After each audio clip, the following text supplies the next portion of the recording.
futures. By expanding access to books, QCBB helps kids unlock their full potential through literacy and head toward brighter, more empowered lives. To learn more about Reds Country Cares, visit reds.com/unity. Hey Reds Country, Barry Larkin here.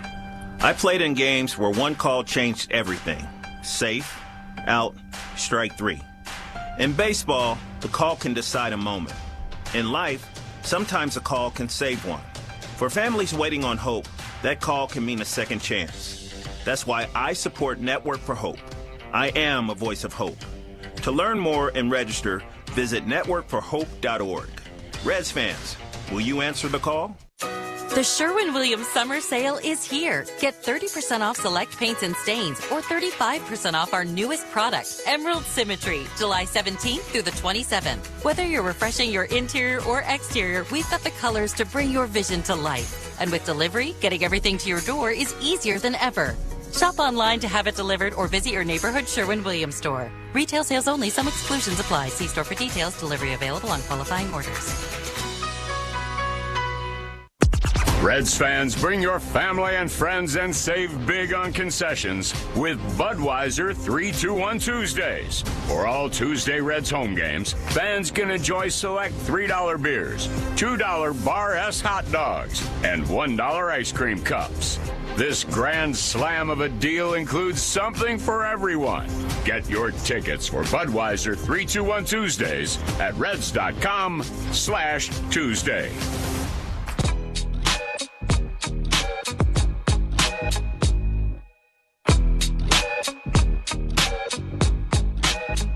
They are just about ready for baseball in Seattle. Let's head back to T-Mobile Park now with all the play-by.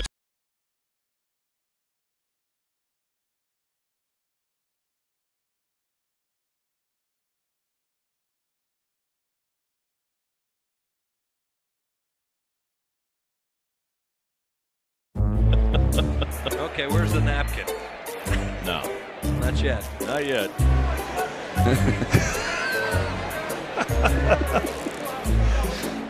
Wow. Well, always eager to help Pedro Martinez. Oh, that's got to feel good. Oh, yeah. Sticky's good.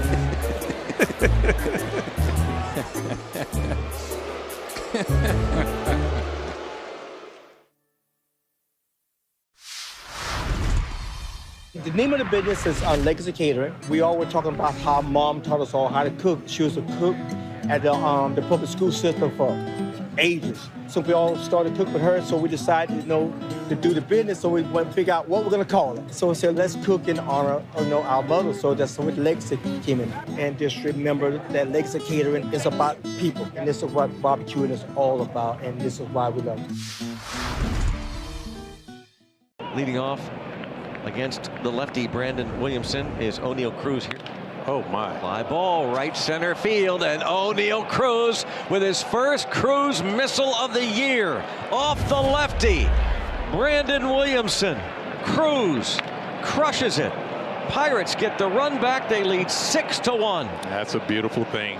You ride it out for times just like that. It's just a special talent. It comes together like that, and you're very thankful because he can change the scoreboard.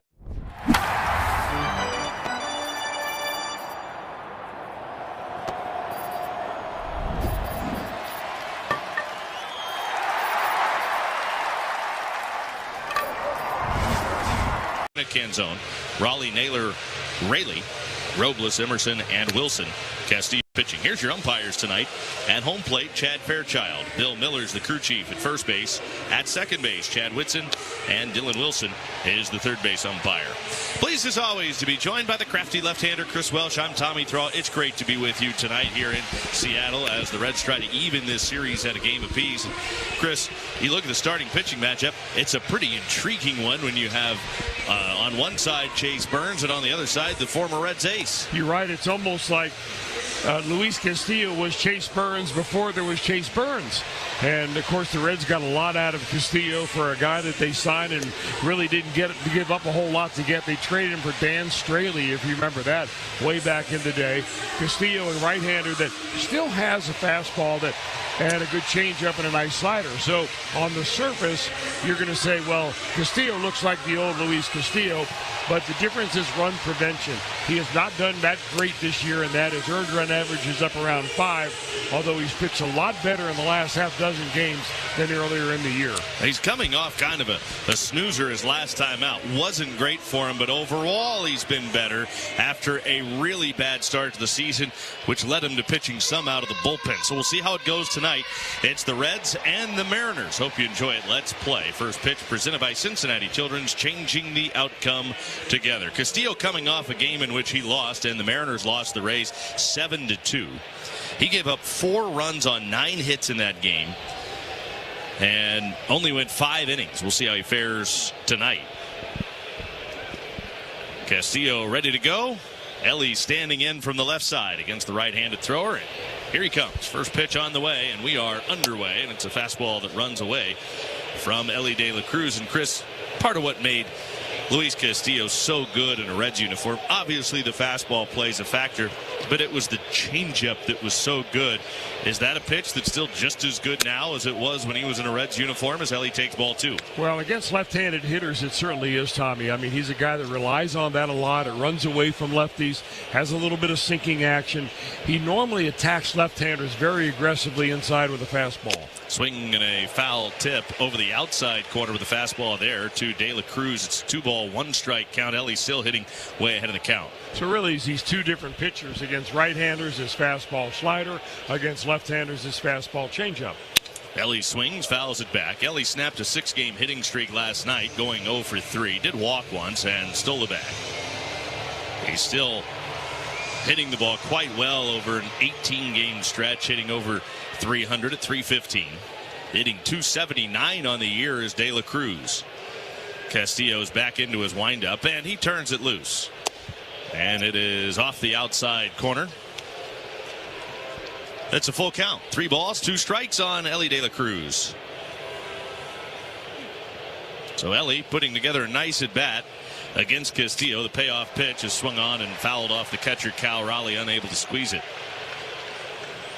Castillo's been an all-star 3 times in his career, twice in a Reds uniform, once since coming over here to Seattle. And boy, it's hard to believe, but he's pitched in almost as many games now with Seattle as he pitched in a Reds uniform. And the numbers are strikingly similar. Castillo's back into his windup, and the right-hander's 3-2 pitch. And Ellie swings and sends this down the left field line. That'll slice toward the seats, foul and out of play. Still a full count, 3-2 on De La Cruz. You know, when Luis Castillo broke into the league with the Reds in 2017, he was one of the harder throwers around, you know, by topping around 95, 96 miles an hour. Now that is kind of middle of the road. Ellie swings, puts a pretty good charge into this ball to deep right center field. That is going to get out of here. Ellie sneaks it over the right center field wall. A leadoff home run to put the Reds on top, 1-0. He just did get it out of here. It's a long way out there to right center field. 395 feet and pretty much a wall scraper. Take nothing away from how hard that ball was hit, though. Ellie killed it. Yeah, and it's not exactly a ballpark that gives up home runs easily, so you've got to really man up to get it out of here. So De La Cruz puts the Reds up early, and Ellie... It's kind of funny watching the replay of him. Here's the pitch to Sal Stewart. He takes a look at the strike. The count is 0-1. He hit it. He knew he hit it hard. He thought he had it out of here, and then he realized where he was. So it was about a pause of a second where he thought he got it and then put his head down, and he started getting on it to make sure that he at least got a double. Swing and a miss by Sal Stewart. He's down to the count 0-2, and he didn't have to worry about it once it finally got over the wall. Well, if he hits that ball in April or May, it's probably to the warning track, or if he hit it to the old T-Mobile Park where the fences were way back, it would have also been a warning track shot. A swing and a miss by Sal Stewart. He's down on strikes. You know, the key to that at bat for Ellie really was staying alive on some really good changeups from Castillo and just fouled him off. Just kind of kept him in there, realizing that Castillo did not have that put-away pitch, and he finally got a fastball out over the plate. That'll bring J.J. Bleday up. Bleday hitting with nobody on and one out. The pitch, Bleday goes the other way with a fly ball to left, and coming on, the left fielder, Arozarena. He'll put the squeeze on out number 2. But Bleday doing something we don't see him do a lot, but I think will serve him well in the long run, going with a pitch that was down and away and taking it to left field. Well, in this ballpark, unless you really get it and you're super strong, the ball's not going out of the ballpark. So take a line drive to the left if you have to. First pitch in for strike to Eugenio Suarez. 0-1 the count on Gino. Suarez 0 for 3 last night. Pitch. He swings, sends this in the air. Right field, medium depth, and Luke Raley is in his tracks. He'll make the catch. Reds are done in the first, but not before Nelly De La Cruz home run got it all started. It's the Reds 1, Mariners coming up on the Reds Radio Network.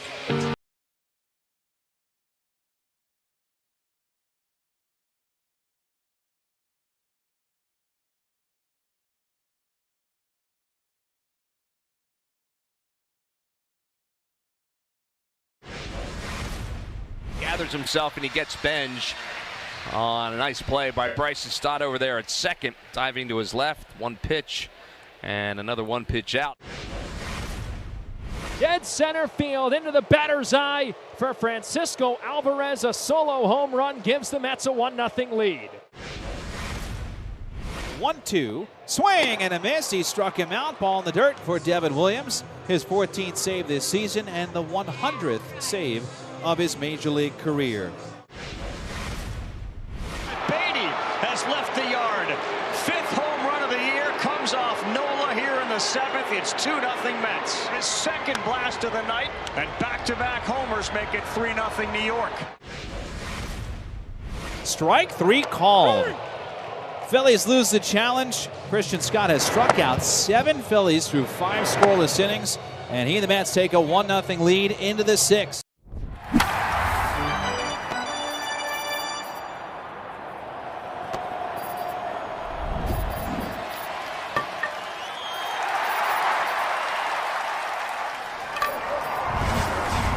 With 60 nonstop destinations, CVG will get you from the dugout to your destination in no time. Make CVG your MVP for travel convenience. Visit CVGAirport.com for more information. CVG Airport, connecting you to home runs.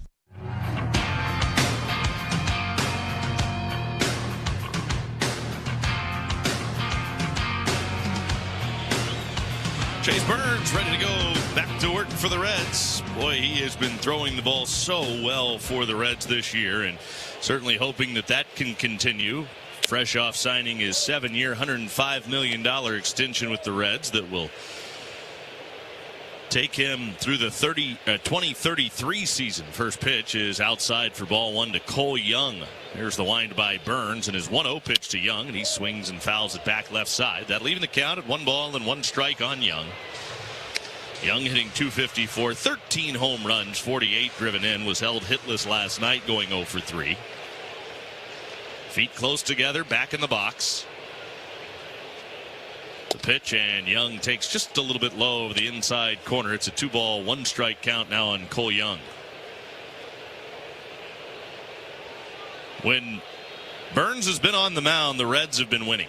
That's pretty much how it's been. The pitch, and Young swings, slices a fly ball toward left center field. Here comes J.J. Bleday, and he'll make the running catch over in the left center field alley to take a hit away from Cole Young. It was slicing away from T.J. Friedel, but in the process slicing back to J.J. Bleday. Cole Young is probably one of the more prolific opposite field hitters in all of baseball, and true to form, he did it right where the Reds thought he would. Now Randy Arozarena takes ball 1 from the right-hander Burns. Burns would love to be able to get Arozarena chasing that high fastball. That's where his weakness is. He fires the 1-0, and it's a strike on the outside corner. Count is even now, 1 ball and 1 strike. Burns is making his 19th start of the year, 11-1. The pitch low and away. He hasn't taken a loss, that lone loss that he has, since back on April the 10th. Trying to join Tom Browning, John Franco, Tom Seaver. Pretty good company there. Here's the 2-1 pitch, and it dives down and away. It's a 3-ball, 1-strike count. As the only Reds in the divisional era, which goes back to 1969, to win 11 consecutive decisions within an individual season. Here's the 3-1, and he pours in a fastball on the 3-1 for a called strike, and it's a full count, 3-2. And remember, nowadays it's harder to get a win than ever before. He's into his windup and home with the payoff pitch to Arozarena, and it is just a little bit off the inside corner and low for ball 4. You know, the inside the numbers for Chase Burns are really amazing. 11-1 gives him 12 decisions out of 18 starts. Nowadays, that doesn't happen very often, especially on the winning column. The other part that really astounds me is the team is 14-4 when he takes the mound. I mean, these guys believe they're going to win when he is on the hill. Now Dominic Canzone picked a first runner back, and the Reds have an early lead tonight. Ellie giving the Reds the lead on his home run, leading off the game. Arozarena is an expert at getting the pitchers to throw to first base. He takes a one-way lead because he gets a really big lead, and they throw over all the time. Now the first pitch to Canzone is in for a strike, and it's 0-1 on a first pitch fastball, maybe at the top of the zone. Reds might have got away with an early pitch there. I think Arozarena has seen how quick that move is, and maybe he's shortening up a little bit. He does have 19 stolen bases on the year. He's been caught 5 times. The pitch to Canzone is in the dirt inside. It's a 1-ball, 1-strike count on Dominic Canzone. Kind of interesting, really, because Burns is not quick to the plate, but he is super quick to first base. Yeah, which I would have to believe kind of offsets the lack of the deliberate nature to the plate, the 1-1, up and away. I believe that he just doesn't want to change his delivery to the plate because that's the most important thing. You know, you can always do it the Greg Maddux way and say, well, let him steal second, I'll get the hitter out. Here's the 2-1 pitch to Dominic Canzone. Swung on, fouled back. You know how you get away with that? By being a really, really, really, really good pitcher. Like Hall of Fame caliber. I've seen that happen, but I wouldn't know personally what that's like. So instead, you just throw over to first base 87 times. That was my idea. 2-2 on Dominic Canzone. Swung on and fouled back. How's it feel to have a record that'll never be broken? You know what? I didn't know it at the time because all I heard were boos coming down for me at Riverfront Stadium. Even from the people I left tickets for. That's the best. You're at home. Concessionaires love me, though. I hope the beer vendors tipped you out at the end of the night. 2-2. And just off the outside corner with a fastball at the knees. Count is full, 3-2 on Dominic Canzone. Canzone's been swinging it pretty well, right around 290 over his last 37 games going back to the end of May. Well, he's swinging it so well that he was the batter that Terry Francona decided to walk left on left last night right in front of Cal Raleigh. He is really swinging the bat well. Didn't work out last night. Here's the 3-2 pitch, and Canzone swings, sends a high, lazy fly toward left center. Friedel's over front center. He'll make the catch. The runner's going to stay at first. And Canzone is the first out here in the first inning. If you as a pitcher can make a hitter go opposite field in the air in this ballpark, you're going to have a good night. It is super hard to get a ball out of here going opposite field. And I don't think there's been a hitter around that has ever really liked hitting in this ballpark, including Ken Griffey Jr. Now Cal Raleigh. He swings the first pitch, grounds it right to Sal Stewart. He'll step on the bag to get Raleigh.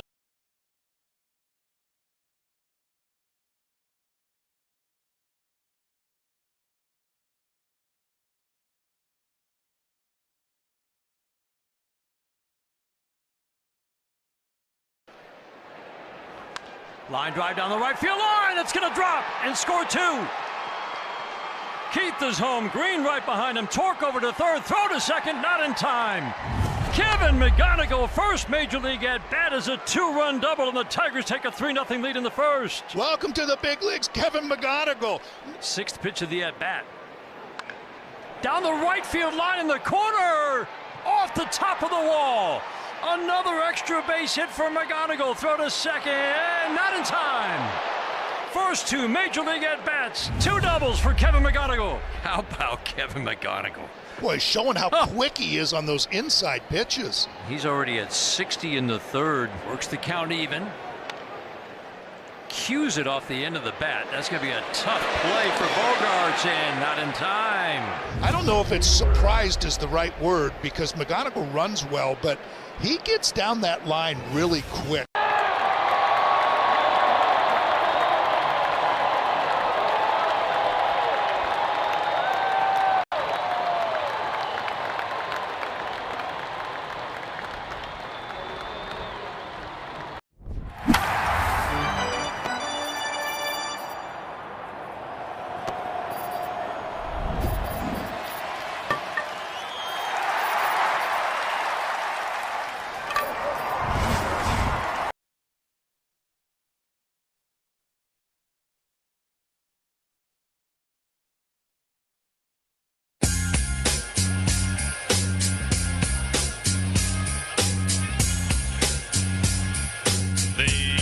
Have a 1-0 lead as we play here in the 2nd inning. It'll be Nathaniel Lowe, Noelvi Marte, and Jose Trevino if anybody gets on. TJ Friedel. First pitch. Lowe goes the other way with a fly ball to left. It will send Rosarena back to the track and near the wall. He'll make the catch. Lowe gave that a pretty good ride the opposite way, but as we talked about less than 3 outs ago, it is tough to get one out of here the other way. 1 down to start the Reds' 2nd inning. Mentioned that it is a beautiful night tonight here in Seattle. Our Tempstar game time temperature tonight, 88 degrees when this one got started at 6:41. Get complete home comfort with a Tempstar heating and cooling system. Find your local Tempstar dealer at tempstar.com. Noelvi Marte getting the start tonight, and right, he takes a first pitch strike from Castillo. These 2 guys were traded for each other. The 0-1 swung on, fouled over by the on-deck batter Jose Trevino. A couple of guys. Should say that Marte was part of a package that was traded for Castillo. 2 guys in that package. But he was the marquee guy, I think, from really what I remember at the time of the deal. Marte only hitting in a 195 clip this year. The 0-2 pitch, and he takes off the inside corner from Castillo. It's a 1-ball, 2-strike count, and then you have Edwin Arroyo, who's also part of that package, hitting the 9-hole today, playing second base for the Reds. 1-2 on Noelvi Marte. Castillo kicks and fires, and Marte swings and fouls it back to the right side out of play. Well, right now Castillo is just burying that fastball right in on the hands of Noelvi Marte. Marte just kind of telling him, get out of there. It's called getting in your kitchen. 1 ball, 2 strikes. Nobody on, 1 out. 1-0 Reds. Castillo back into his windup, and the right-hander's 1-2. And Marte pops it up. Right side. Out goes the first baseman. And Josh Naylor will make the catch on the back edge of the infield on the right side for the 2nd out as we pause for station identification on the Reds Radio Network.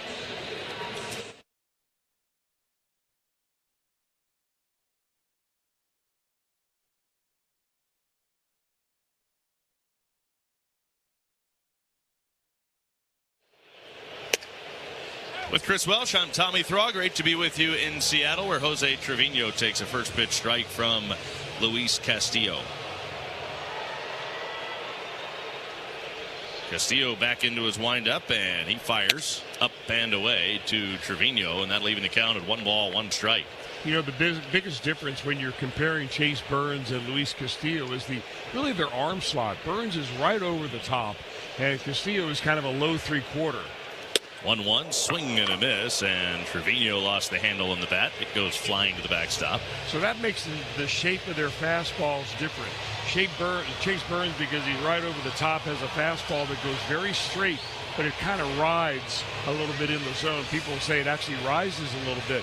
Castillo, on the other hand, his fastball really runs from left to right into right-handers because he's got that low slot. And is his hand a little bit to the side when he releases as well? I think he is, and they always had to remind him to keep your fingers on top of the baseball, not on the side.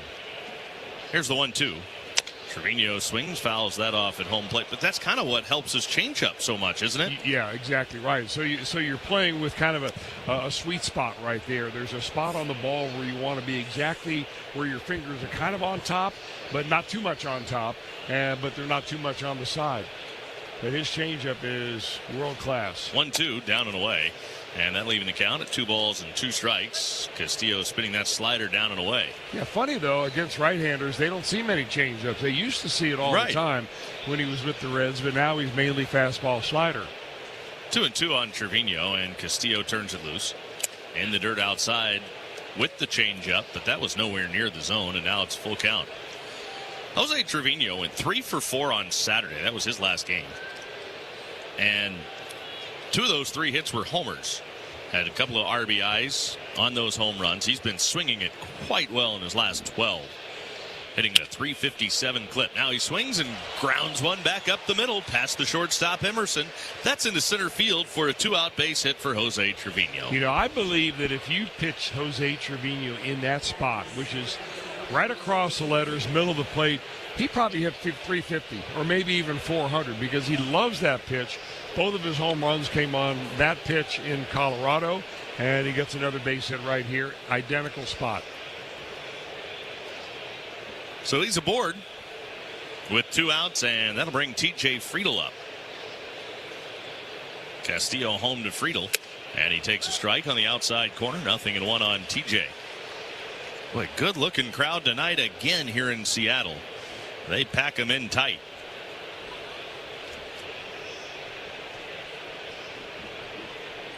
Castillo sets ready. And the 0-1. Breaking ball down and in. This is now the first place Seattle Mariners. Had one game over 500. Isn't that hard to believe?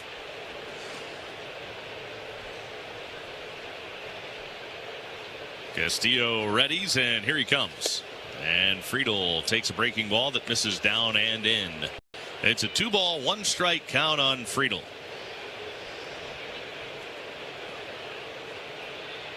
Trevino inching off the bag at first. Here he comes. And the pitch misses up and away. A fastball, and now Castillo way behind Friedel. 3 balls and 1 strike. Edwin Arroyo waiting next, and he did have a hit last night and a walk, so he was on a couple of times. Castillo works out of the stretch from the first base side of the rubber. 3-1. Outside, ball 4, and he missed with the fastball. So the walk to T.J. Friedel puts runners at first and second base with 2 away for Edwin Arroyo. See if Arroyo can come up with a little 2-out knock right here. Feels like 2-out RBIs have been tough to come by for the Reds this year. Of course, RBIs without hitting the ball out of the ballpark have been tough to come by for the Reds. First pitch to Arroyo, way outside, a changeup, and boy, right now Luis Castillo is all over the place, and if body language tells you anything, he is all out of sorts. And Pete Woodworth, who is the Mariners pitching coach, he sees the same thing, and he's on his way to the mound right now. Well, I think for Castillo, it's the age-old problem with pitchers where your front shoulder flies open, your arm lags behind, and the ball never comes anywhere near the strike zone. And it could be adrenaline. It could be the fact that he just doesn't feel right tonight, doesn't have his sea legs under him. But he's usually a guy that can get that fixed. 2 on, 2 out. 1-0 Reds in the second. Luis Castillo walked T.J. Friedel. Now he's behind 1-0 on Edwin Arroyo. The meeting on the mound is over between the pitching coach, Luis Castillo, and his catcher, Cal Raleigh. You know, I always say the pitchers have to be their own pitching coach on the mound. And you got to remember that Castillo, this is start number 259 for him in his major league career. He's coached himself a lot. Yes, he has. Here's the 1-0. way inside, and that was maybe a little overcorrection. He almost hit Arroyo in the foot or ankle, and now it's a 2-ball, no strike count. Boy, get a fastball right here and just don't try to kill it. Just put the barrel on it. The 2-0. And he swings and got under it. Lifts a lazy fly to Arozareno. Backs up, shy of the track.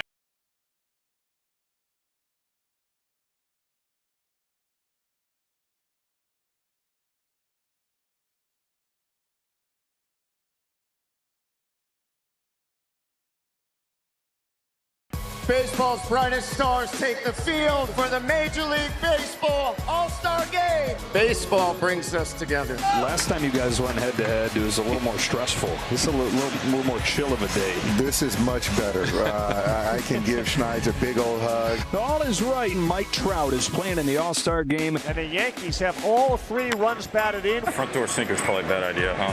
Let's do it. Juan's got a look on his face like, man, that's nasty. How about a 3-strikeout first inning? Technology break. In every voice rising from the crowd, there is hope. Oh, what a play, Ernie Clement. Wow! In every at-bat, the opportunity to take your swing and to write your place in history. Wow, that ball is absolutely destroyed by Miguel Vargas. The American League has pitched the first shutout in the All-Star Game in 13 years. Cody, congratulations on the 2026 All-Star Game MVP.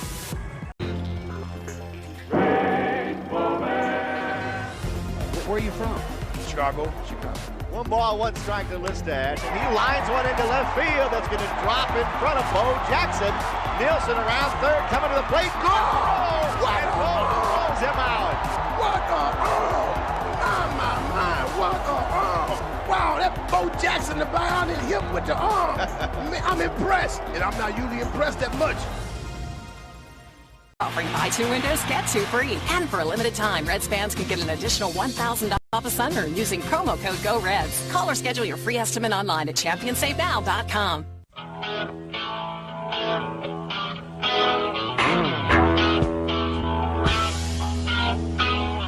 Josh Naylor lead things off for the Mariners here in the second. Reds are up 1-0, and Burns ready to go back to work here against Josh Naylor. First pitch on the way is ripped past the second baseman, Arroyo, and that's into right field for a base hit.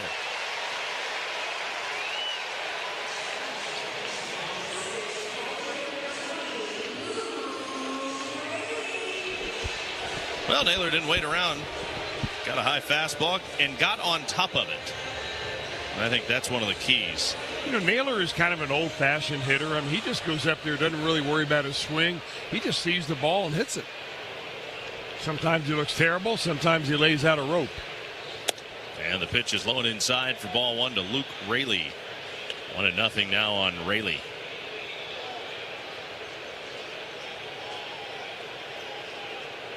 Left-handed hitter hitting .232 with 15 home runs, 37 driven in. And the pitch.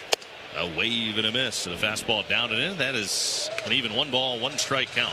You know, it still amazes me watching Chase Burns how good he is at getting the ball inside the left-handers. Right over the top, drills it right on the inside corner. Pick to first, chases Naylor back into the bag on his belly.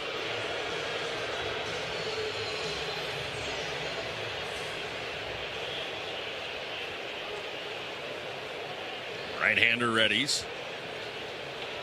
And Naylor started, stopped, takes off again. The pitch is a strike, throw to second, and safe.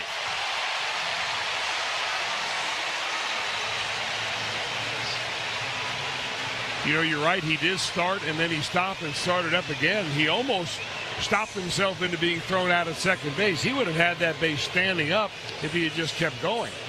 I mean, if Chase Burns had stepped off when he stopped, he's still going to be out.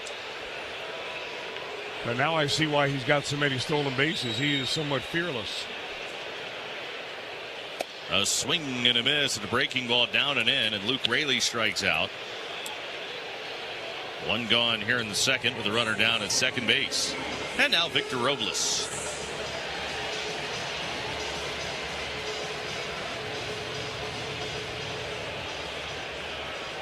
Robles batting with Naylor down at second. That is the 20th stolen base of the year for Josh Naylor. He's been caught 4 times. Robles, a wave and a miss. A good slider from Burns down and away. And the count is 0-1.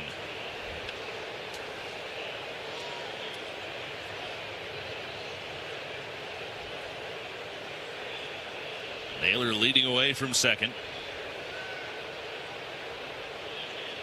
Burns the kick and pitch. And it's swung on, and that's fouled back. Well, he's got him down to the count 0-2. You know, if I look at the roster, Tommy, I would never guess, just by picking out the body type, that Josh Naylor would have 20 bags. Yeah. He is listed as 5'10", 235. I think it's more like 255. And he's the team leader in stolen bases. 0-2. Line drive, caught off the glove of Ellie. He was lunging in the hole to his backhand, and it went right off of his glove. But Naylor had to stay put at second, so he doesn't advance, and they're going to give him a hit. It wasn't a full dive. It was more of a lean out to his right. Ellie did kind of go into a slide afterwards, but it was right in his glove. Well, by the scorer's rule, they have to give him a hit. If you go 2 steps and then have your arm completely extended, that is the definition of a hit versus an error. That is a modern-day definition of a hit. Yes, it is. It's hard to get an error nowadays. Yeah, you got to work at it. Got to put a little effort in. Here's the first pitch to Colt Emerson, and it's taken low and inside. 1-0 the count on Emerson.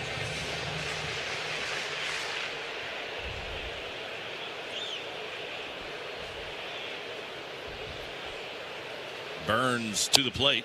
Emerson takes off the outside corner. And now time called, and I don't know what the plate umpire is saying to Burns. Chad Fairchild is out talking with Burns right now, and Trevino is trying to get an understanding of what he was talking to him about. It didn't look like Burns was too thrilled about what he had to say. Burns was just kind of looking in at him with like a blank stare on his face. It's 2-0 on Emerson. Burns ready. 2-0 pitch. Swung on, and that's fouled off the plate. You know, normally those conversations are about eye contact. Either the catcher, either the batter or the pitcher, you know, is being reprimanded for not making contact with his eyes to the other guy. And this time it was Burns that got the tongue lashing. They're both alert to each other right now. So Burns can pitch if he'd like. That's kind of what I thought it was, but it didn't seem to be that was the case. But I guess it had to have been. Swing and a miss. Count is 2-2. But it definitely looked like Fairchild was giving him the old what for. 2 balls, 2 strikes on Emerson. Just a 197 hitter, Emerson. And a swing and a tip foul. And Trevino unable to squeeze it. 2-2. One of the things that Burns has done such a good job of all year long is limit the opposition when there's runners in scoring position against him. I mean, he's one of the best. 2-2. Burns delivers. A swing and a miss. Got him to chase the slider down and in. And Colt Emerson strikes out. You know, you make a good point about Burns with runners in scoring position. I've always believed, Tommy, that there are only a handful of pitchers in baseball at any one time that can actually add to their fastball or throw with a better sinking slider or curveball with runners on deck or at the plate.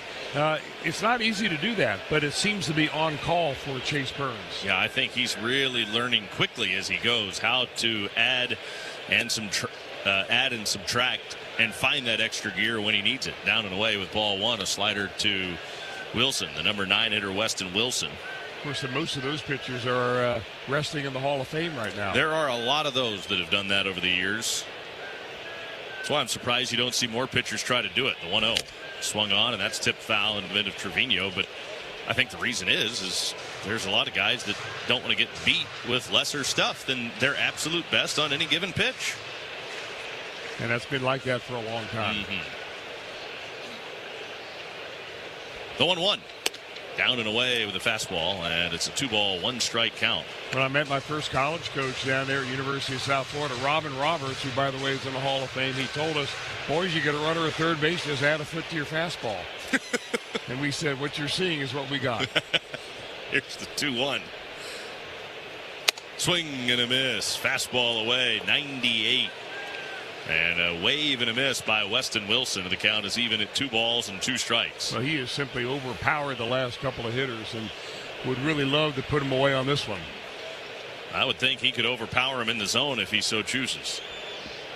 The 2-2 pitch. And he does. A wave and a miss. 98. A fastball over the outside corner, thigh high. And he strikes out Colt Emerson and West.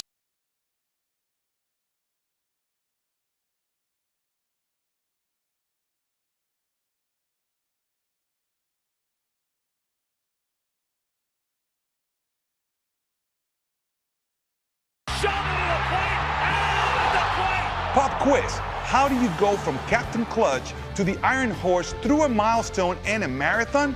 The answer is on Hall of Fame Connections.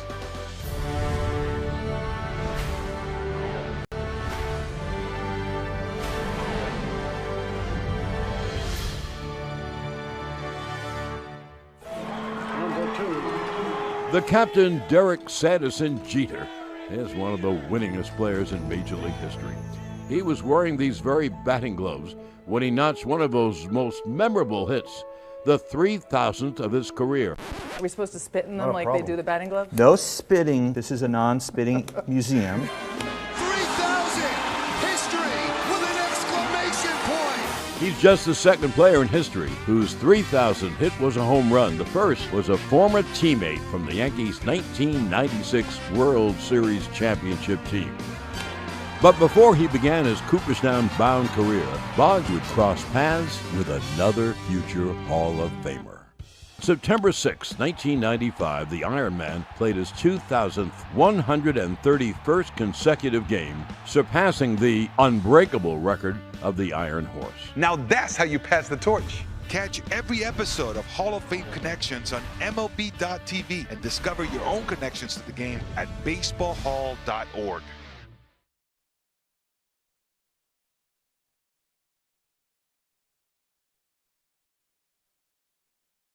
I feel like the weather's been perfect every time we've been here. Ellie De La Cruz, who went deep his first time up. A leadoff home run to open the game. That's the difference right now. Reds up 1-0. After swinging through the first pitch, he takes a fastball that dives off the outside corner. And it's a 1-ball, 1-strike count on De La Cruz. Castillo's back home with a 1-1. Swung on and fouled back. Of course, as nice as this ballpark is, and the weather here in Seattle is typically great, at least when we've been here, as I mentioned, the Reds have only won twice all time here in Seattle. Reds are 2-11 here. 1-2. There's a tapper back to the pitcher. Castillo reaches across his body, grabs the shoulder high hop, and throws to first to get the out. And then looks into the Mariners dugout with a little fist pump. See, I'm an athlete. 1 down. And now Sal Stewart. Castillo probably looking into the dugout saying, see, cat-like out here. Pitchers are athletes. Nobody on, 1 out for Sal. He struck out his first time up. He swings through a fastball over the outside corner. Sal's kind of going through it a little bit right now. He is just 1 for his last 14. That one hit, though, was a home run, but he has struck out 5 times. 0-1 pitch. Sal grounds it right back to Castillo again, and this time he grabs the sharp hop reaching across his body, and again looking into the dugout. The Mariners dugout, that is, talking to his teammates with a big smile on his face. 2 down on a couple of one-hoppers back to the pitcher. The only other start that Luis Castillo has made against the Reds pummeled him. Here he comes to J.J. Bleday, and he takes off the outside corner for ball 1. Every time I see Luis Castillo pitch, his arm slot seems to get a little bit lower. The 1-0. outside. 2 balls and no strikes. And a lot of the pitches that he has thrown tonight, he's thrown 43 pitches. I would say that 10 of the pitches he has thrown have been completely uncompetitive. I mean, not even looking like a strike coming out of his hand. 2-0 pitch. Swing and a miss. Fastball 95 miles an hour up and in. So now I say that because when you have a pitcher who's been around as long as Castillo and as good as Castillo, you want to get him before he gets it all together. Here's the 2-1 pitch. Strike call to the inside corner, and you have a pretty good idea. The track record speaks for itself. He will get it figured out and put it together at some point. You know, but all this year he has only completed 6+ innings 4 times out of his 18 starts. So no longer the workhorse that the Reds fans were used to. 2-2. Swing and a miss. Struck him out with a slider down and in, and Castillo has a 1.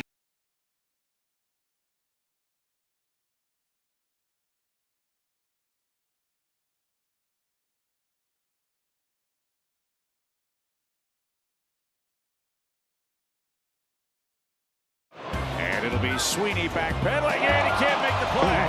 And there goes the no-hitter. It's rolling. Does it go fair? Yes, it does. That's a fair ball. Oh, she's giving it to him. They're up 6-1 in the 8th. He's giving it to him and making him like it. Doing the pop-up dance, and he dropped it. You don't see that very often.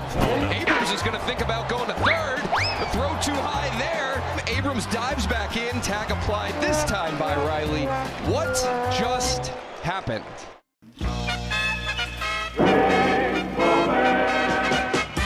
Agbayani will make the catch. Kent will tag. He scores, and Agbayani got there with 3 outs. 2 runs will score. Burks is in. Agbayani gave the ball to the fan. Watch this. He hands the ball, starts off a fan a couple of seats away, goes 2 down, 2 down. Look at the poor kid. What? Look at the eyes of that child.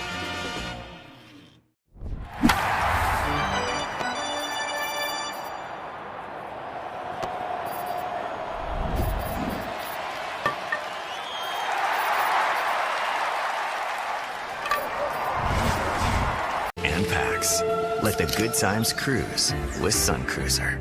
Sun Cruiser representing to Boston, Mass. Nutritional information based on 12 hours surfing. Please drink responsibly. Reds fans, don't miss the bus for the Reds versus Nationals, August 7th to 10th, as part of a 4-day adventure with Croswell Tours. Explore Washington, D.C. and all its history. Visit gocroswell.com for details.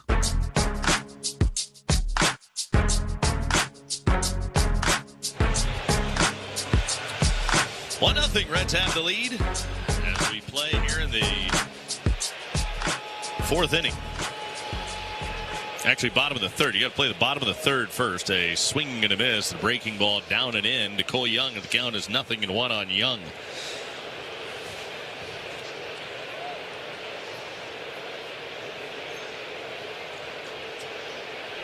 Oh, and 1 on Young.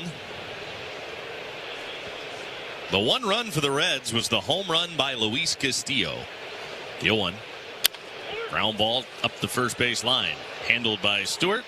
He scoops, steps on the bag for the out. And there's 1 away here in the 3rd inning.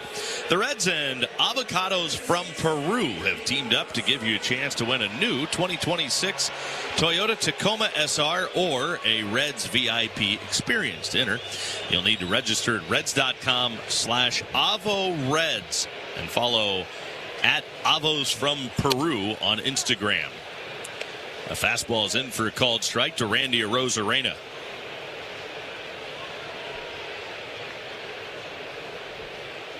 The 0-1 to Arozarena. He takes down and away. Arozarena was born in Cuba. And when he was really young, all he did was really play soccer. That was his favorite, the pitch up and in. It wasn't until he was 12 that he finally picked up baseball. And the reason was because in Cuba, you can earn a little money playing baseball as a kid. He's earning a little money now. He will be a free agent at the end of the year. The 2-1 pitch, and Arozarena takes just a little bit low. Fastball down. He's ahead of the count. 3 balls and a strike. He's been an all-star the last 2 years now. And he was also the Rookie of the Year in his first year. That was, 2021. 3-1 pitch, and Arozarena swings and fouls it back out of play. That was a strange foul ball. Very. He basically fouled it back over his head. But he pulled it over his head. Yeah. That was okay. So you saw the same thing I did. 3-2. Here it comes. And strike 3 called. Frozen with a slider right in the heart of the zone. Made him look silly. And that is the 4th strikeout for Chase Burns. 2 quickly gone here in the 3rd inning. You know, I know that they have a lot of different ways to measure how good a breaking pitch is, you know, the speed, the curvature, how much it breaks, and so on. But when you make a hitter look like he just did, that's what I like. Arozarena pulled his hands in tight to his body and hopped and straightened. And then it went right down the middle. And as if to say, please don't hit me. Yeah. Strike 1. A swinging strike to Dominic Canzone. Here he comes. Canzone, a wave and a miss. You talk about looking silly now. Canzone just swung at one that almost hit him in the ankles. So he's behind the count quickly. 0-2. And Chase Burns is really starting to feel it now. It's like that little jam that the Mariners put him in the 2nd has awoken him. Swinging a ground ball right side. Up with it is the second baseman Arroyo. On the back edge of the infield, he throws in time to get Canzone.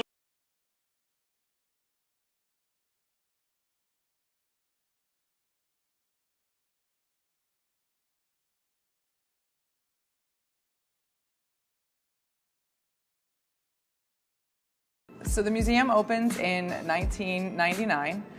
Grandpa was just an amazing human being, and we want to share his legacy with the next generation of baseball fans and non-baseball fans alike. I kind of like to have the cards as a reminder, like I can kind of look at his face and see what he looked like that year. It just kind of helps me visualize in my mind what it would have been like to see him play, because I didn't get that chance.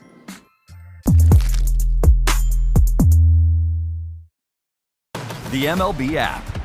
Yeah, it's got game. This game. These games. All the games. Pre-game, post-game, and everything in between. This is baseball your way. With real-time stats, scores, breaking news, and custom content that hits every time. Because you choose the teams and pick the players you want to follow. So when they catch it on the field, you catch it on the app.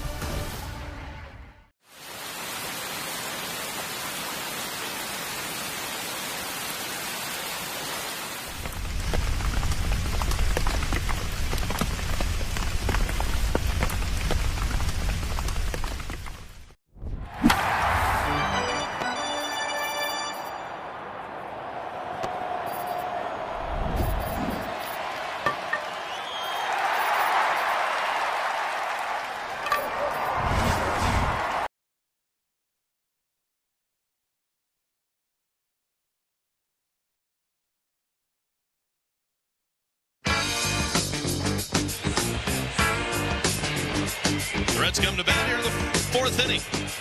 It is 1-0 Red Legs. Eugenio Suarez to lead things off. The 4th inning is brought to you by Four Roses Bourbon. Four Roses, the mellow balanced Kentucky classic. This ball's hit high in the air, deep left center field. Robles back, leaps and is gone. Eugenio Suarez hammers one out of here to left center field. 2-0 Reds. His 13th home run of the year. Well, that's got to feel so good for Gino. I mean, he got a huge round of applause when he was first introduced last night. He has not done a whole lot offensively lately for the Reds, but he got a pitch on the outer part of the plate about knee high, and that is his spot. He didn't miss it. And now Nathaniel Lowe will be the batter. First pitch to Lowe. Swung on, sharply hit foul, third base side. So Four Roses is a proud sponsor of the BCL Press Club, presented by Four Roses Bourbon. Enjoy responsibly. 0-1 on Nathaniel Lowe. And he takes up and away. Gino steadily climbing up the Reds' all-time home run list. The 0-2 pitch. Lowe takes down and away. For Suarez, that is his 202nd career home run. He's one shy of tying Eric Davis for 10th on the Reds all-time list. The pitch up and away to Lowe. 2 balls and 2 strikes on Nathaniel Lowe.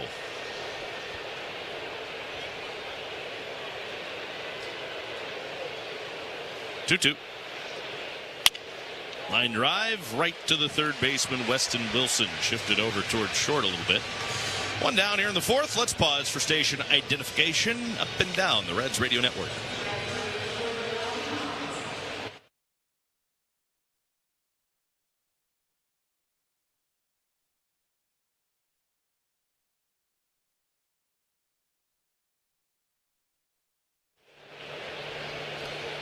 Here's Noelvi Marte. He swings the first pitch, lofts one in the air to center, right at Victor Robles. He's in, he's under it, he's got it. 2 down in the 4th. Now Jose Trevino. 2-0 Reds, pair of solo home runs. Ellie led off the game with a home run, and then Eugenio Suarez led off this 4th inning with a home run.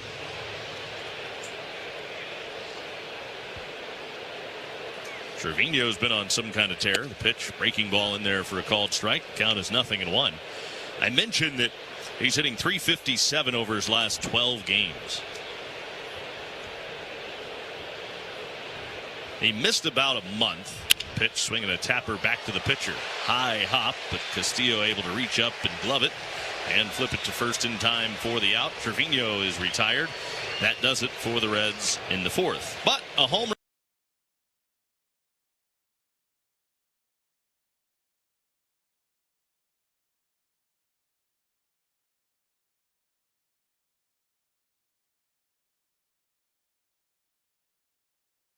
Hey Chicago, what do you say? Let's take a road trip to Wrigley Field today. Home of the Chicago Cubs since 1916, Wrigley Field is the 2nd oldest ballpark in the majors, just behind Boston's Fenway Park. Hop off the L in the heart of Wrigleyville and take in the unique buzz of the neighborhood. On the corner of Clark and Addison, the iconic red marquee sign welcomes fans into the friendly confines. Once inside, direct your attention to the manually operated scoreboard that sits 60 feet above center field. Lush green ivy covers the brick outfield walls, and just beyond the bleachers, Wrigley rooftops provide an unrivaled view of the game. When at Wrigley, you have to get a Chicago dog. With everything, of course. The chicken tinga torta or chicken and churros are great options too. Find your seat in the bleachers and embrace the rowdiness. Sing along to Take Me Out to the Ball Game. And don't forget to root for the Cubbies. Wrigley Field, an unforgettable experience. I'm going to throw out a restaurant kitchen term to you, and then hit me with the baseball one. I'll start first. Okay. Mise en place. Oh, mise en place. That is, as the chef, you put all your different ingredients out, kind of before you start cooking, right? You got it, man. Yeah. That's the most important That's a tough one. I hear this one a lot because of my name, can of corn. Easy fly ball. Now at AXS.com. For more information, visit PromoWestLive.com. Don't miss Gavin Adcock on 29th at Megacorp Pavilion Outdoor. Back to work. Fresh off his best inning of the night so far. Boy, Burns just mowed through the top 3 hitters in the Mariners lineup in the 3rd. Back at it here in the 4th. First ball swinging. Cal Raleigh skies a pop-up foul back to the left. That'll end up in the seats. Strike 1. Raleigh grounded out to the first baseman his first time up. Raleigh, of course, hit the grand slam last night that pretty much put the game out of reach. Burns home with the 0-1, and Raleigh again swings and skies another pop-up back behind home to the left, almost the exact same spot as the last one. Might be the same fan. You know, either Raleigh is a little bit late on the fastball, fouling it straight back, or he's got a little bit of an uppercut in his swing. And I think it is the latter. He is uppercutting that ball straight up, maybe trying to get the balls in the air, but you almost wonder if maybe that's part of his struggles this year. 0-2 in the dirt inside, but you would think that would be something that you could identify pretty quickly in a guy's swing, wouldn't you? Well, especially a guy that had the quality year that he had last year. I mean, he's knocked in 100 or more each of the last 2 seasons. Mariners in good hands from an offensive standpoint with a good, well-respected veteran hitting coach and Kevin Seitzer here in Seattle. Now Raleigh comes into this game with the lowest batting average, or 4th lowest batting average in baseball, 163. Here's the 2-2. Raleigh takes up and away, and it's a full count, 3-2, and that's why Terry Francona elected to pitch to him and walked Dominic Canzone intentionally to load the bases last night, thinking that the double play was the best shot they had to get out of that inning with no further damage. Backfired. Raleigh swings and fouls it away right at home plate. It's a full count, 3-2. But here's how rare that is, that there was an intentional walk and the next batter hits a grand slam. The last time that happened for Seattle was 2015.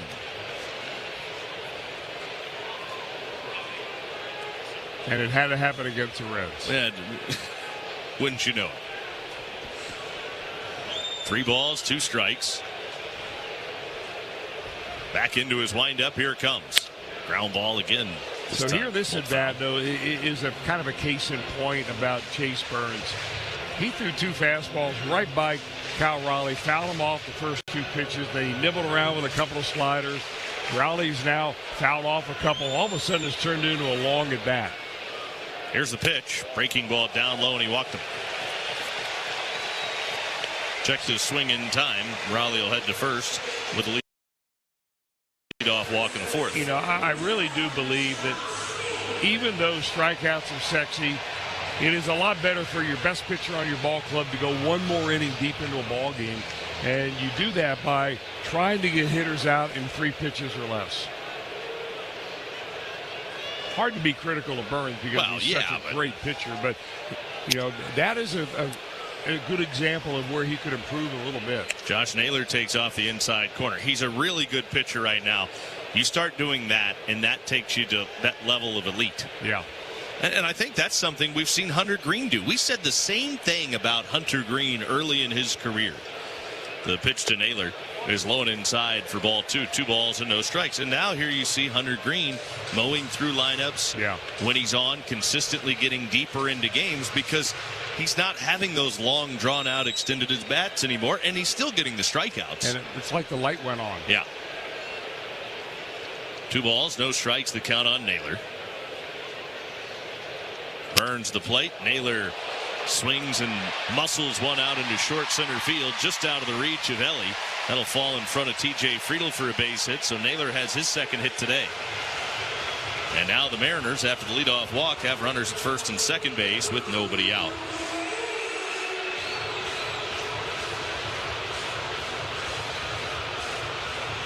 The batter is Luke Raley.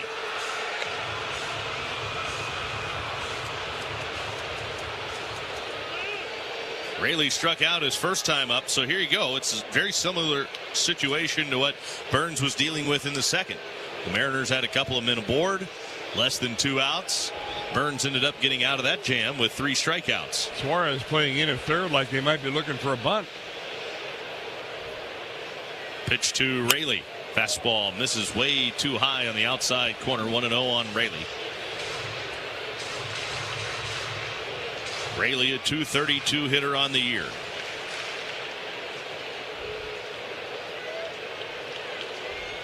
Here's Burns with a 1-0. A swing and a miss and a good slider down, and the count is even at 1 ball and 1 strike. Western and Southern Financial Group wants to strike out cancer all season long every time a Reds pitcher strikes out a batter. Western and Southern donates to support cancer research, education, and care in the greater Cincinnati area. When it comes to fighting cancer, we're all in this together. Swing and a miss by Raley. And now it's a 1 ball, 2 strike count. I mean, back-to-back sliders, and Raley has no clue. Why would you go with anything else? The 1-2 in the dirt. And now it's a 2 ball, 2 strike count.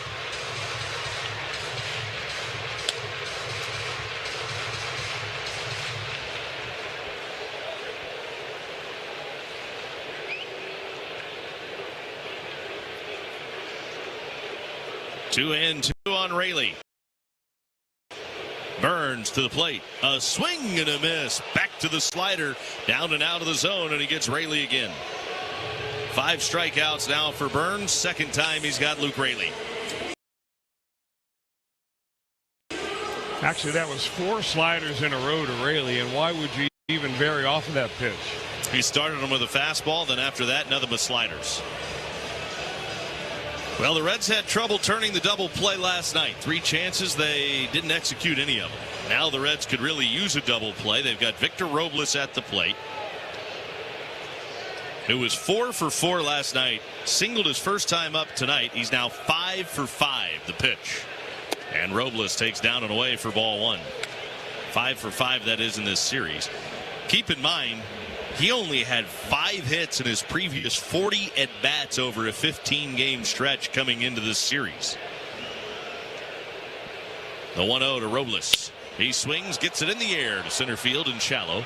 Coming on is the center fielder, T.J. Friedl. He'll make the catch. The runners have to stay. And the Reds finally get Victor Robles out in this series. 2 away in the 4th. And it brings up Colt Emerson. Emerson struck out in the 2nd.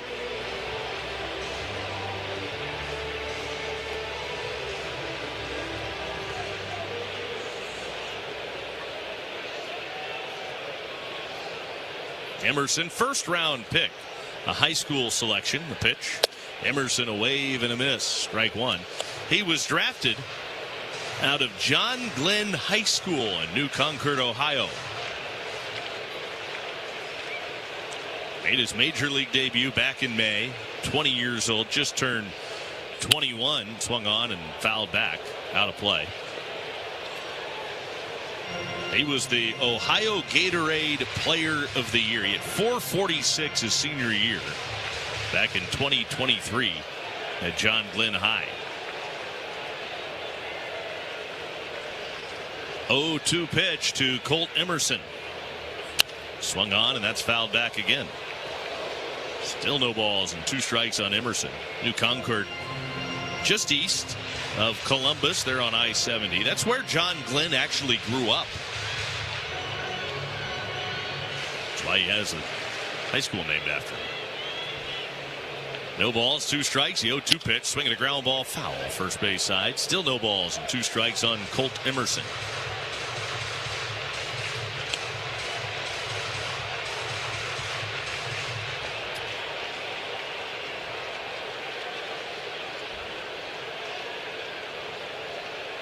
Left-handed hitter, right-handed pitcher. Burns trying to get out of the jam again. The 0-2 pitch.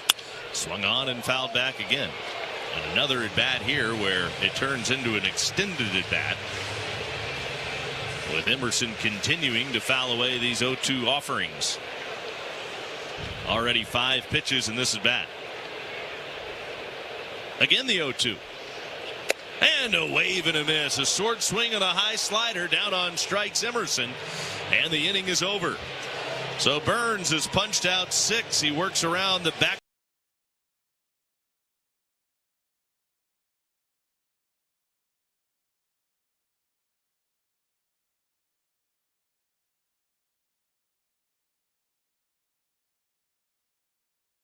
Te encantan los jugadores.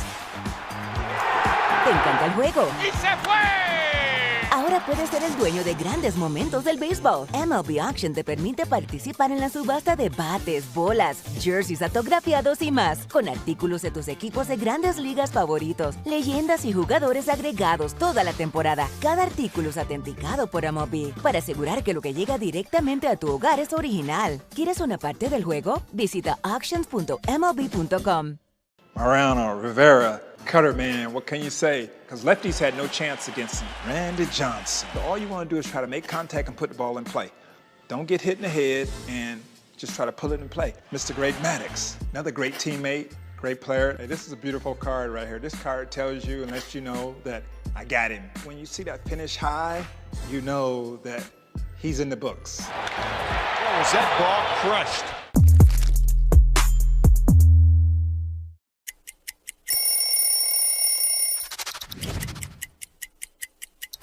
Getting traded to Boston from Chicago. You see here the traditional jersey. I love a road jersey because it says where you're from, and this is simple.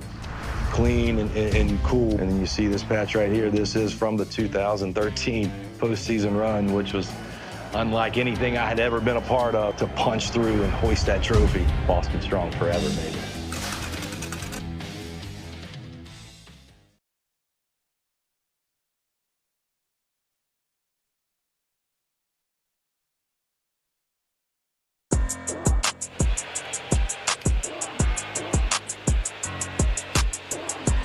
TJ Friedel will lead off the Reds' fifth. It is 8-9-1 for the Reds.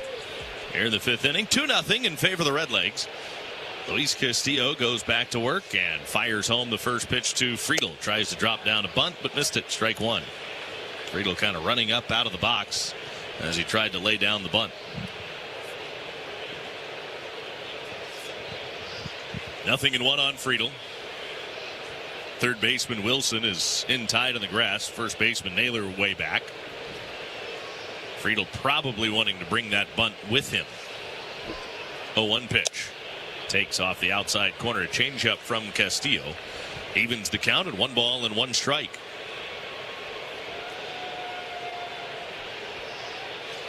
The 1-1. Swung on and fouled back. I think that might have got a little bit of the home plate umpire Chad Fairchild. At Kroger, an annual Boost membership saves you up to $1,100 a year with double fuel points, unlimited free delivery, and member exclusive savings. Sign up today at Kroger.com/boost.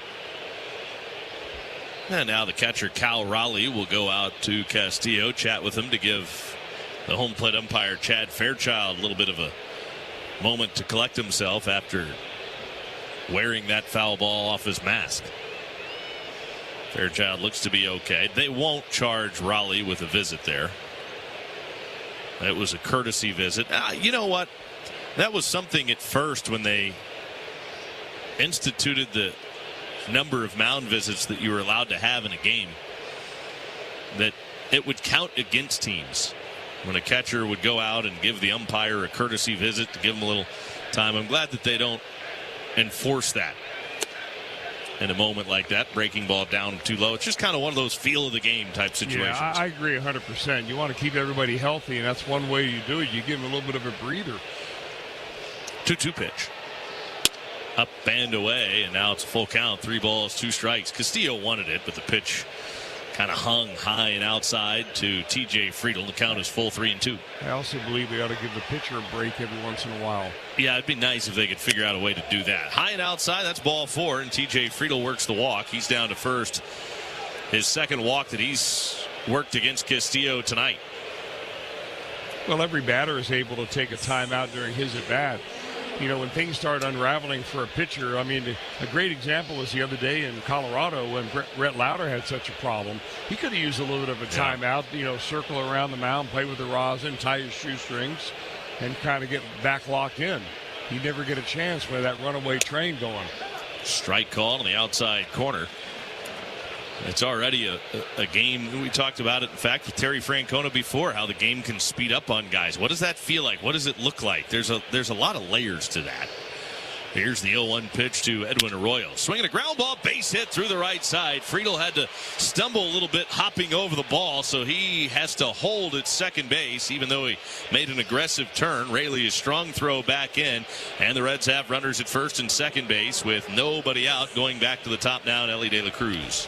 Well, it's so nice when the bottom of the order can get a little something going, like set the table. Now you look around, you've got Cruz and Stewart and Blade, your 3 main guys coming up.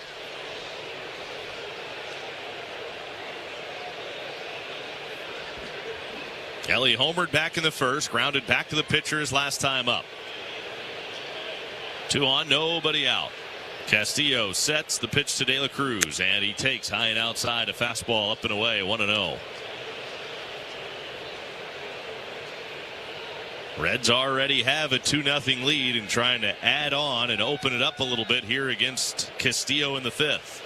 No better time to do it than right now. And a ground ball pulled to the first baseman. Smothered by Naylor. Underhands it to Castillo. Racing over to cover first in time to get Ellie. But both runners move up. A productive out from De La Cruz. Not what he was hoping for. But he rolled over a changeup, grounding it right to the first baseman, Naylor. Well, Naylor went so far over towards the second baseman to field that ball that he may have kept the Mariners from turning a double play right there. That's fielded by the second baseman, Young. They've got a chance to turn two, even with Ellie running to first base. Now we'll have a full conference on the mound for the Mariners. Everybody on the infield will converge on top of the hill to visit with Luis Castillo and go over how they want to handle this second and third situation against Sal Stewart. Sal 0 for 2, a strikeout and a ground ball back to the pitcher. The Mariners had a little activity in their bullpen. I don't see anybody throwing at the moment. The Mariners will play the infield in.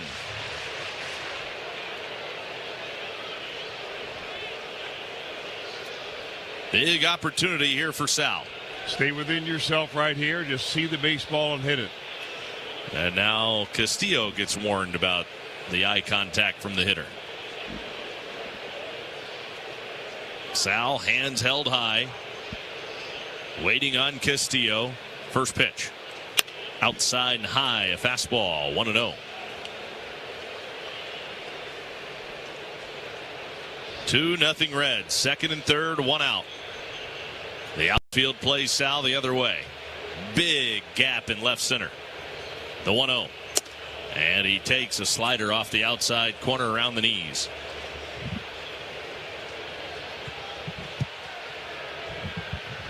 Stewart way ahead of the count here against Castillo. 2 balls and no strikes.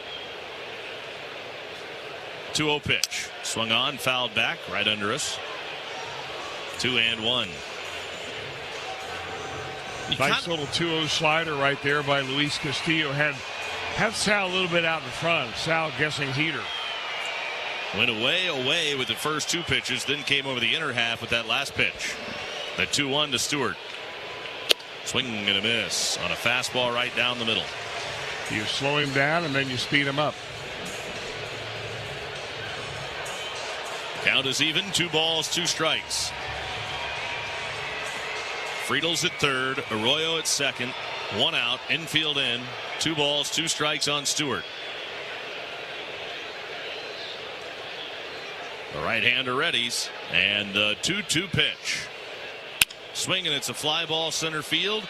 It should be deep enough to get the run home. Back goes Robles in the right center gap. He'll make the catch. Both runners will tag. Both will advance. Friedel scoring from third on the sac fly to center by Stewart. It's 3-0 Reds. So Stewart does the job there, gets the run home from third. And it brings up J.J. Bleday.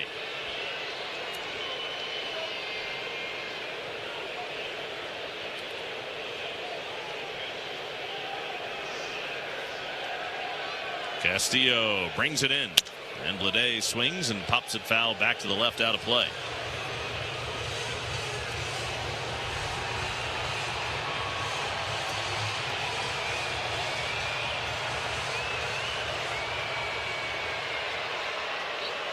Nothing and 1 the count.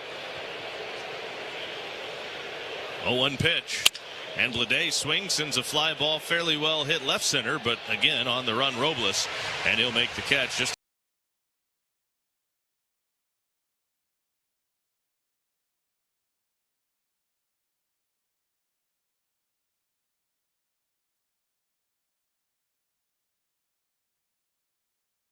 All your favorite games from MLB Play are back, bigger, bolder, and better than ever. Test your skills with daily puzzles like MLB Pickle, the ultimate mystery player challenge, and Immaculate Grip, where stats and strategy collide. Then in Spinball, build your roster, take on your friends, and compete for the weekly prize. Or be the first to beat the streak and hit your way to the $5.6 million jackpot. Plus, the all-new Daily Walk-Off. Lock in your players by category for the walk-off win. The game's official home for games is MLB Play, only on the MLB app and MLB.com. So the reason I got to Cooperstown is because I played with Cal and I played with Eddie and I played with some of the greatest players ever. And, you know, I just had to figure out how I did my job, and I was honored to have some of the best players that ever played put on uniforms, and they happened to be Oriole uniforms. If there's ever any doubt that I'm 78, all I got to do is look at my old cards and I know.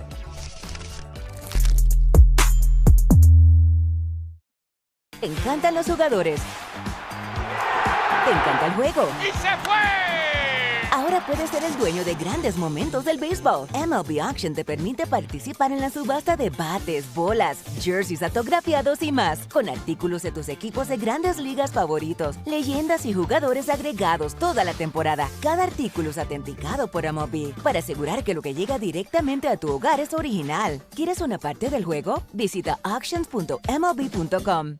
You know what they mean. Get Grippos. Hi, this is Tim O'Connell, Senior Vice President of Ballpark Operations at the Cincinnati Reds. From the first pitch to the final out, SBM ensures every seat shines. Our custodial teams keep ballparks spotless so fans can focus on the game. Count is 0-1 on Wilson.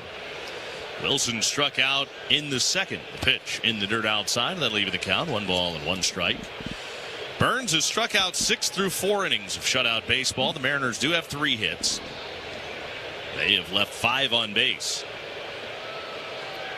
Burns deals, and it's a strike over the outside corner. Good slider from Chase Burns. Yeah, his slider tonight, I mean, it is lights out. High arm angle, drives it straight down. His fastball rises, the slider goes straight down. That's a wicked combo. That's all he's needed. Those 2 pitches so far tonight. He's been awfully good. About to wrap up his second time through this Seattle lineup, and the pitch is down and away.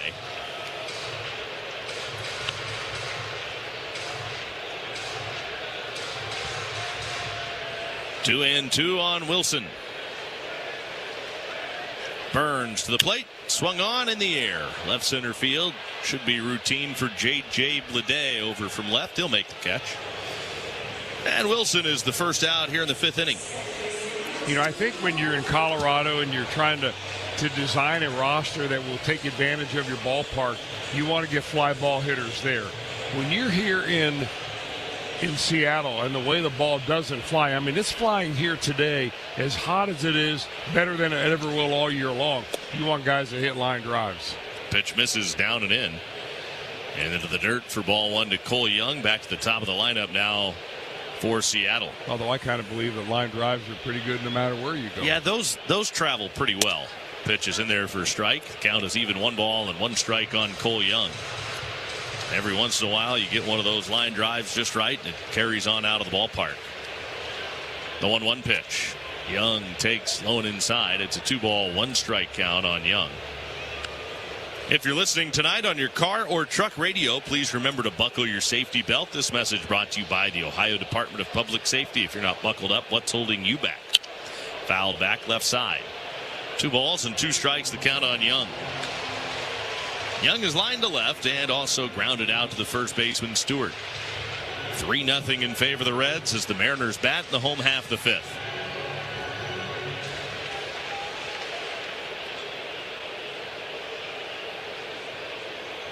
Burns back home with a 2-2 pitch. Swung on and again fouled straight back. Still 2 balls and 2 strikes on Cole Young.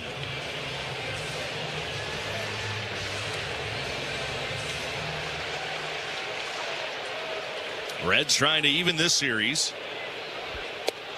Down too low with a slider from Burns to Young. And the count runs full 3-2. Burns pitch count climbing rapidly now. He's at 83 as he works here with 1 out in the 5th. Burns payoff. Swung on in the air, left center, slicing away from Friedel, who's on the run, reaches out, makes the catch, and goes into a slide. What a catch by T.J. Friedel in left center field for the 2nd out here in the 5th inning. He got a really great jump on that ball. Friedel was shaded a little bit to left center anyway. Good scouting by the Reds. Goes into the gap, and just as he reaches up, he's able to grab that baseball and keep an extra base hit from happening. Nice play by Friedel for the 2nd out here in the 5th.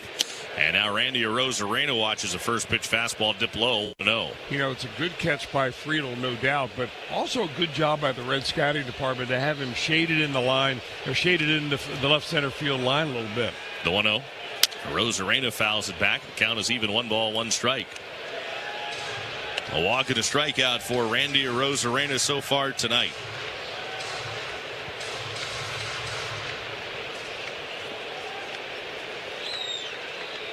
Burns, the kick and pitch.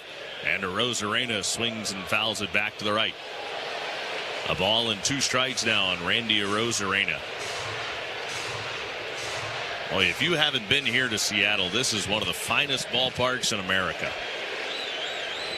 1 ball, 2 strikes on Arozarena, the 1-2 pitch. And a little bit too high. This one's great. Colorado also on the short list. 2 of the best ballparks in all of baseball, and they're back-to-back on this road trip. Pitch. Arozarena tried to check. Oh, he didn't go, says Bill Miller, first base umpire and crew chief. I thought for sure he had offered at it, but no swing. And it's a full count now on Randy Arozarena. 3 balls, 2 strikes. And here comes Burns with a payoff pitch, his 90th. Ground ball foul over by the Reds dugout. Still 3 balls and 2 strikes on Randy Arozarena. Of course, it's not only the pitch count for today for Chase Burns, it's kind of looking from now to the end of the year. Keeping him strong throughout the month of July, very important. Again, the 3-2 ground ball down the third baseline. Lunging stop Suarez. Long, strong throw. And got him. Great stretch by Stewart on the other end.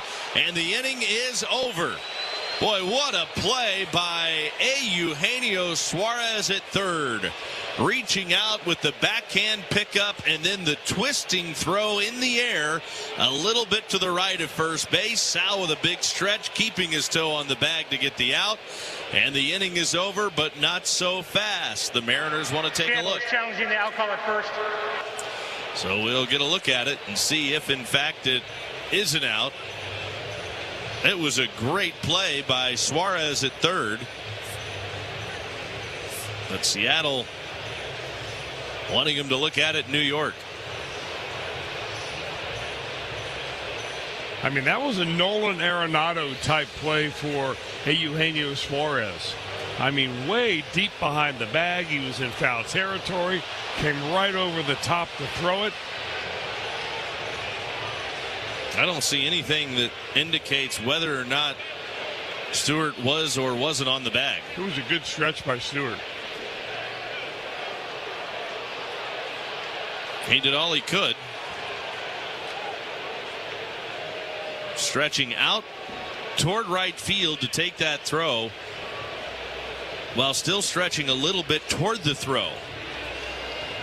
It was in plenty of time if the call stands. As long as he kept his toe on the bag, Arozarena was out. I'm just not seeing anything that's definitive whether or not his toe was or wasn't on the bag. It sure looks like it was. I think it was. I mean, I haven't seen one look yet that would indicate that he's not on the bag. They're going to go ahead and check Chase Burns. After review, the call on the field stands. The runner is out. Seattle will lose their challenge.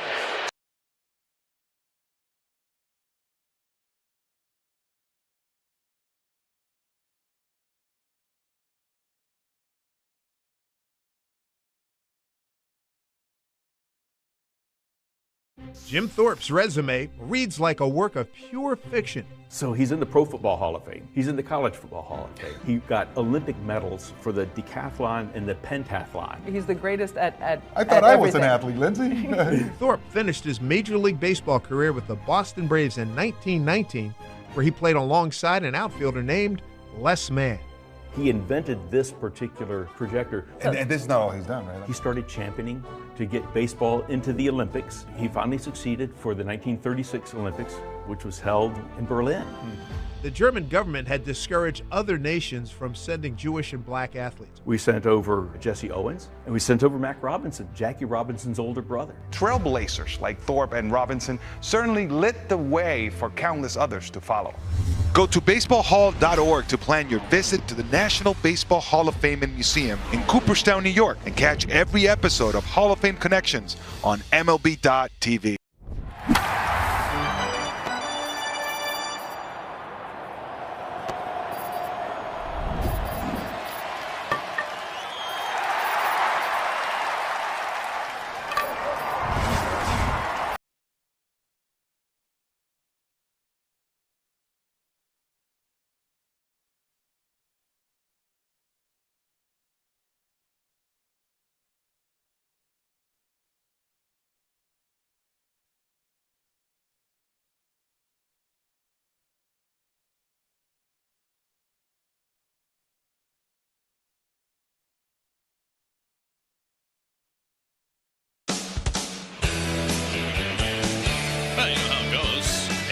play, you lead off the next inning. It's Academic. First pitch to Eugenio Suarez. Taken for ball one off the inside corner. 1-0 on Suarez, who made that dazzling play, ending the Seattle fifth inning. Now the 1-0 pitch. Suarez swings, skies one high in the air, twisting toward the seats down the right field line. It'll find the seats. It's out of play. The count is even, 1 ball and 1 strike now on Eugenio Suarez.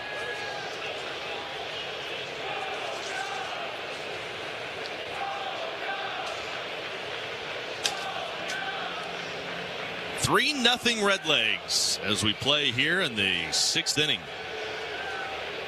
Talking with Chase Burns in the dugout, the question is he done or does he go back out for one more? Pitch to Suarez is off the inside corner. If he goes back for one more, the play by Suarez, I would say, saved him an inning or earned him an extra inning. The 2-1. Ground ball foul, third base side. I think he's done. Terry Francona going to talk to him in the dugout. It was a long conversation. I think it was Tito telling him, look, that's going to be it. And I got to believe, Chris, that if it is it for Chase Burns, it has everything to do with inning conservation for him at this juncture. Yeah, I think he understands that. Tito did all the talking except for yes, sir, from Chase Burns, and that's the kind of kid he is. Yes, he is. Reds got a good one with that draft. No doubt about it. Not only a very respectful young man, but boy, you will not find a more fiery competitor. Suarez grounds one right to the third baseman, fielded by the third baseman Wilson. His play to first goes in time to get the out.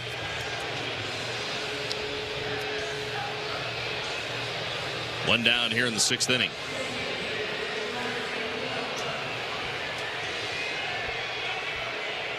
So a great start for Burns.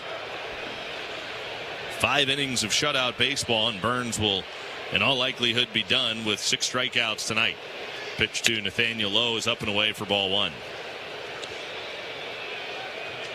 But it goes back to something you and I were talking about. Look, when he takes that next step, and there would, believe you me, there will be a next step. The pitch. Lowe takes a strike on the inside corner. That next step will be really reaching another level of efficiency, where he's not getting through 5 innings on 90 pitches. He's getting through 6-7 innings with 90 pitches. Yeah, and I don't want people to think that we're here criticizing Chase Burns because he throws 5 innings of shutout baseball instead of 7. I mean, that's something that comes along as you go. You got to remember that, I mean, Burns has only had, I think, in his major league career, 26 major league starts. Right. I mean, that's how high we are raising the bar of expectation. 1-2 swung on and fouled back. And to be fair to him, he's the one raising the bar of expectation with how well he's pitching. You're right. I mean, it's easy to get greedy. Yeah. You know, well, when you look at Burns, and the team is 10 games over 500 when he pitches, and when anybody else starts, they're 19 games under. Yeah, say no more. Yeah. That tells you all you need to know. 1 ball, 2 strikes, the pitch, and swung on, fouled back by Nathaniel Lowe. Castillo keeps firing that fastball in there. Lowe likes to battle that fastball off the other way. He's very good at pulling the breaking ball, Lowe is. That's where he gets most of his home runs, when he pulls them to right field. The 1-2 in the dirt inside, and Lowe lays off. 2 balls and 2 strikes to count on Nathaniel Lowe. Lowe does have a home run off of Luis Castillo career-wise. Came into this ball game 4 for 11.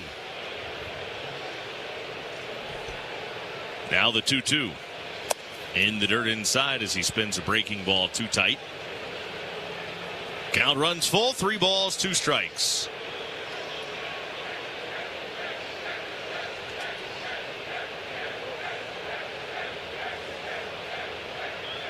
Here he comes. And Lowe swats one in the air. Short center field. On in a hurry is the center fielder. What? And Robles slides, and about the time he was stopping his slide is when he caught it. I don't think I've ever seen that before. He may have slid a little early, but he makes the catch. Fine sliding grab by Robles. Guys at home on a hot day practicing on a slip and slide. Yeah. All smiles from the starter.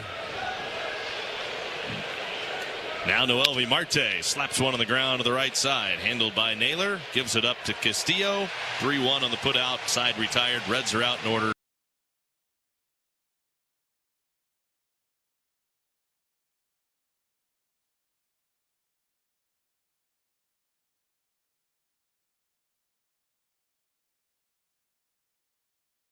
Te encantan los jugadores. Te encanta el juego. ¡Y se fue! Ahora puedes ser el dueño de grandes momentos del béisbol. MLB Auction te permite participar en la subasta de bates, bolas, jerseys autografiados y más, con artículos de tus equipos de grandes ligas favoritos, leyendas y jugadores agregados toda la temporada. Cada artículo es autenticado por MLB para asegurar que lo que llega directamente a tu hogar es original. ¿Quieres una parte del juego? Visita auctions.mlb.com.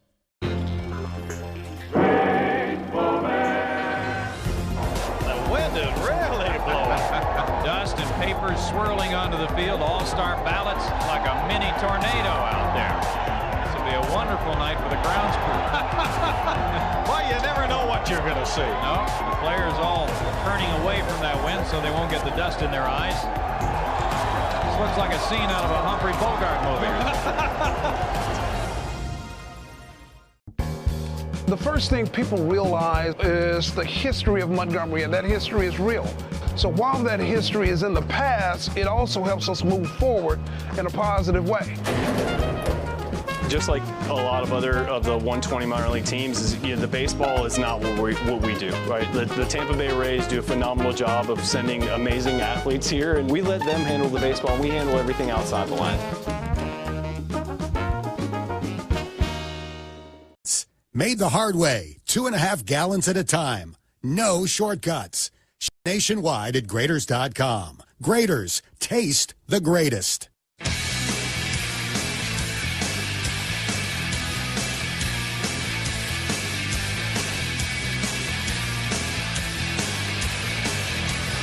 Well, this is our first Wolvers mustard pitching change of the game, and put some mustard on it. It'll go to the left-hander from Cleveland, Tennessee. That will be Sam Maul comes in the ball game. I say Cleveland, Tennessee. It's actually Lakeland, Tennessee for Sam.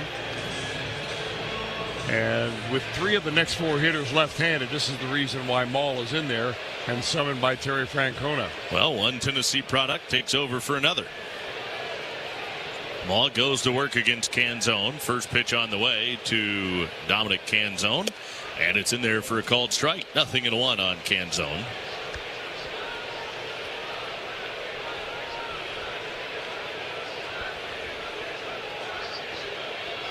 The 0-1. Strike at the knee is good. Fastball on the inside corner. And it's 0-2 now on Dominic Canzone.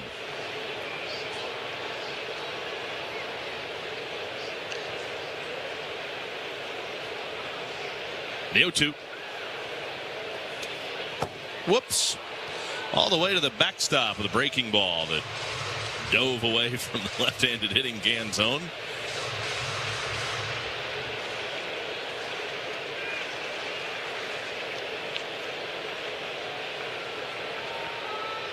Here's the 1-2 pitch. Swung on, and that one's fouled right off his back foot. That's how deep that pitch got, that he didn't foul it off his front foot, he fouled it off his back foot. So Canzone goes hobbling out of the box. He's grimacing in a little bit of pain right now. You know, you really don't see that happen very often, where a batter gets a ball off of his back foot. Normally it's off his front ankle, where you swing over the top of it and drive it right into that front foot. But, you know, you're right about getting deep in there. So it's a 1-ball, 2-strike count. Hey, get that great taste of the ballpark at home with JTM's Philly Kits and Fat Tire beer, cheese, and pretzels. Find these game day favorites in your grocer's freezer. JTM Food Group. Let's create great dishes together. How'd you do on the trivia question tonight anyway? Well, we haven't done it. We're about to do it right now. Canzone's going to stay in the ball game. All right, tonight's trivia question presented by the Reds Hall of Fame and Museum, Reds Mariners Trivia. I'm glad you brought that up. I was just about to click on it. 1-2. Ball turns it loose. 1-2 pitch. It's only the 6th inning. Swinging a ground ball to first, foul up the first base line. Still a ball and 2 strikes on Canzone. Current Mariners starting pitcher Luis Castillo is one of 2 pitchers who started a postseason game for the Reds and also played for the Mariners during their careers. Castillo was the Reds starting pitcher in the 2nd game of the club's 2020 Wild Card Series against the Braves.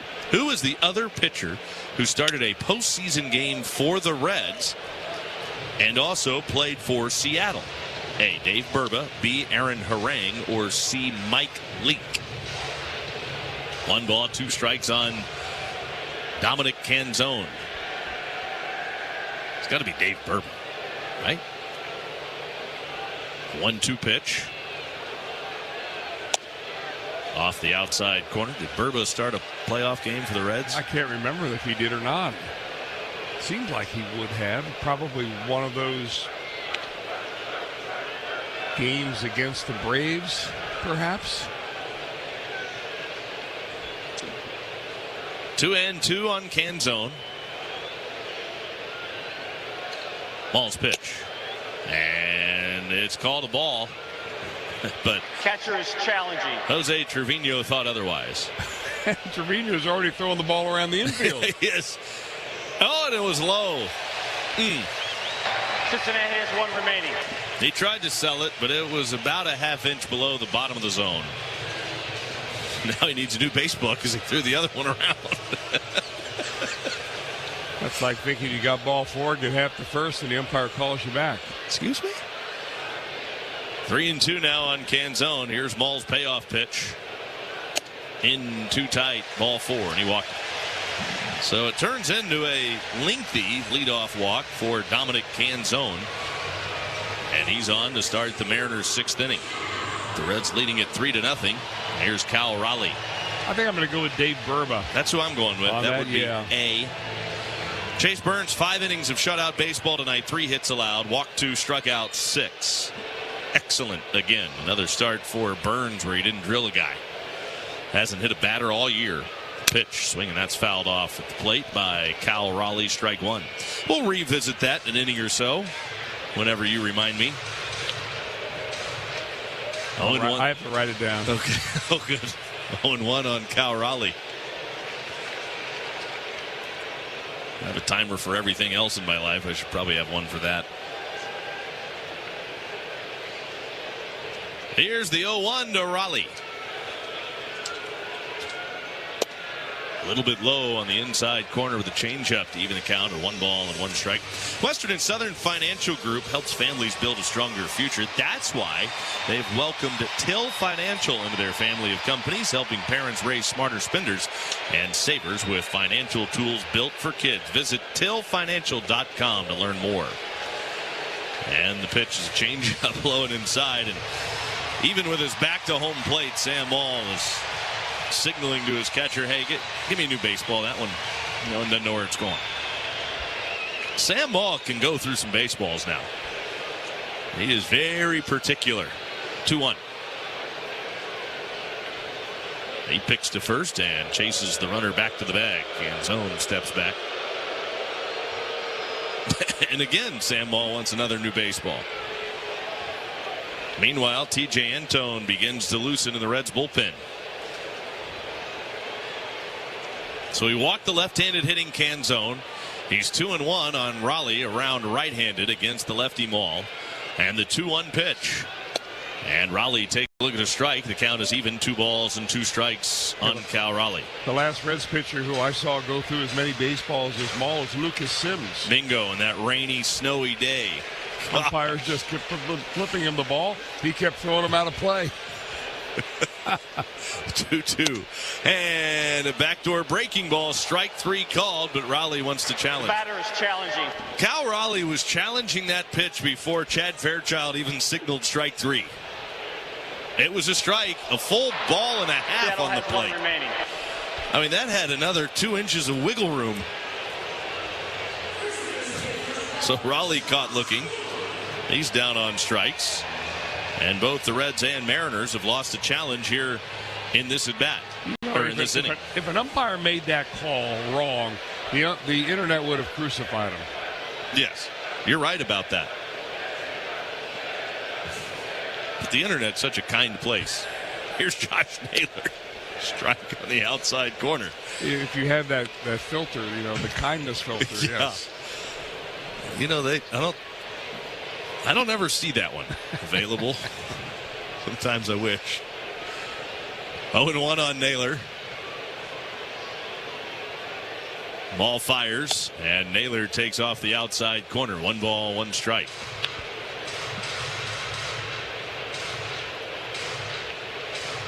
Now, Maul is in there for the duration of this inning unless it really blows up. You've got another lefty in the on-deck circle. I'm sure he'd like to end it right here. Get a ground ball off the bat of Naylor. The 1-1 pitch. Instead, it's a line drive over Suarez at third, and Josh Naylor's 3 for 3 with 3 singles tonight. And here comes the other left-hander, Luke Raley, as you mentioned, but he's not going to bat. Instead, it'll be Julio Rodriguez coming to the plate. Rodriguez has just emerged out of the Seattle dugout. We were curious as to why Rodriguez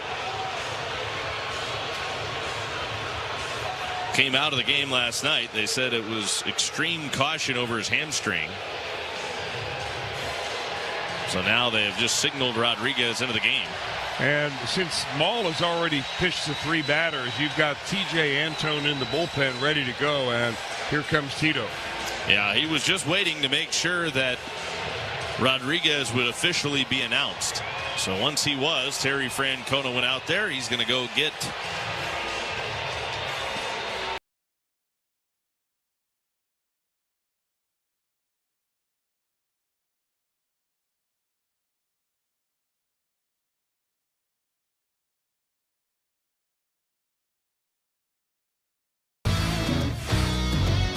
I'm going to throw out a restaurant kitchen term to you, and then hit me with the baseball one. I'll start first. Okay. Mise en place. Oh, mise en place. That is, as the chef, you put all your different ingredients out, kind of before you start cooking, right? You got it, man. Yeah. That's the most important That's a tough one. I hear this one a lot because of my name, can of corn. Easy fly ball.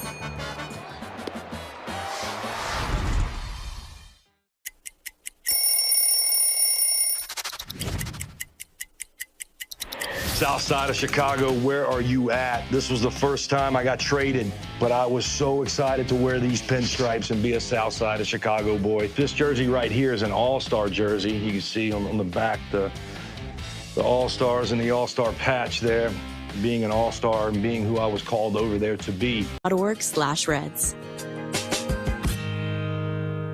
Success is often determined by how well you plan and prepare for life's biggest moments. It's the confidence that comes from knowing you and your loved ones are protected for generations. You can rest assured knowing you've made the right choice, placing your trust in Western and Southern. From life insurance to retirement and investments, Western and Southern helps provide the peace of mind you need so you can be in the moment with the ones you love. Visit westernsouthern.com/rest assured to get started today.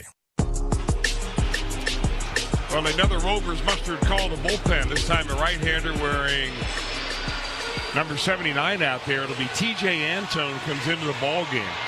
Antone has power arm, but he really attacks right-handed hitters primarily with that slider. And he's got a righty in the box here, and Julio Rodriguez. Right-hander against right-hander. Antone to Rodriguez. And a breaking ball dives down and away for ball 1, 1-0.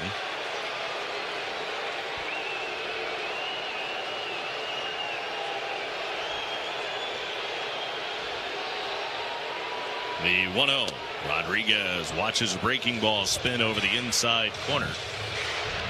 It is a 1-ball, 1-strike count on Rodriguez. First and second base with 1 out. Antone's 1-1. And another good breaking ball. And Rodriguez swinging right through it. And he's behind the count, a ball and 2 strikes. You know, it's a real different breaking ball than the one Chase Burns throws. Burns is straight down. Antone throws kind of low arm angle and really goes from side to side. The pitch off the outside corner, breaking ball down and away.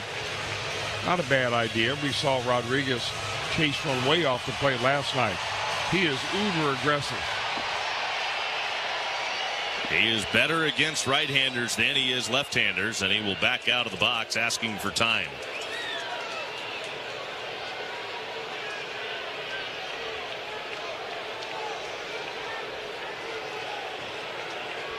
Hitting .254 this year with runners in scoring position.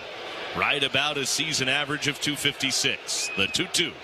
Breaking ball fouled away to the right side, out of play. Still 2 balls and 2 strikes on Julio Rodriguez.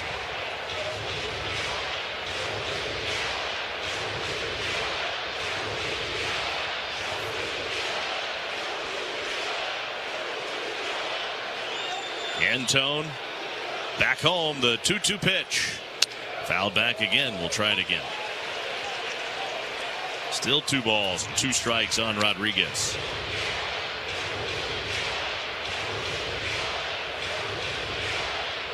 Three 3-0 Reds, 6th inning, tying run at the plate. First and second, 1 out. Antone again with a 2-2 pitch. Instead, he will spin and look the runner Canzone back to second. Yeah, this is a spot where Antone wants to throw that breaking ball basically down the middle and then let it break off the plate. Rodriguez will chase as much as anybody in baseball. The 2-2. And instead, he started that one up and in on Rodriguez and almost broke it to the inside corner. And I thought Chad Fairchild was going to ring him up. It looked like it may have caught the inside corner, but I think that because the catcher Trevino expected it low and away and the ball ended up and in, he didn't have a good idea of exactly whether it was a strike or not. So now it's a full count. 3 balls, 2 strikes. Antone staring in, long look in, and now he's going to back off the rubber, and that's his second disengagement. Antone will reset again. Do you run him right here if you're Dan Wilson? I would imagine not. They're not. 3-2 line drive. Diving stop Ellie from his knees to second one. Around to first, not in time. A spectacular play by Ellie De La Cruz on a 1-hop bullet in the hole at short. And the Reds do get the out, forcing out Naylor at second base. Well, to get an out of that shot right there, the Reds have to feel very fortunate. A hooking, sinking line drive that Ellie goes to his backhand side and somehow snags in the webbing of his glove and comes up and gets an out at second. That is a big league play. And he got Naylor by a long shot at second base. It wasn't even close. And still Arroyo trying to make the turn, but they didn't really have a chance with Rodriguez running. He does run pretty well. First and third, 2 away, and now Victor Robles. First pitch to Robles.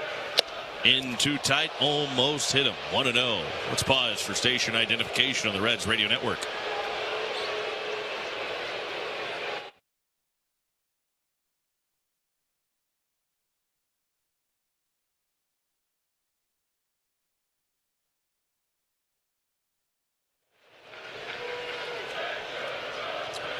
With Chris Welsh, I'm Tommy Thaw. Great to be with you.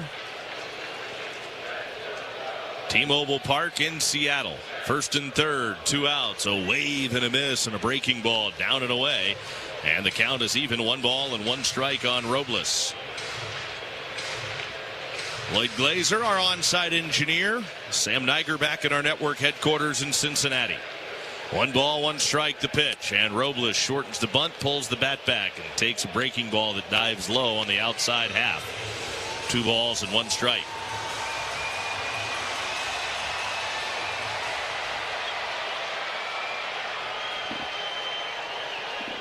Antone gets the sign. And here he is with the 2-1 pitch. Swinging a weak tapper right back to Antone. He has it, runs it halfway to first, underhands to Sal.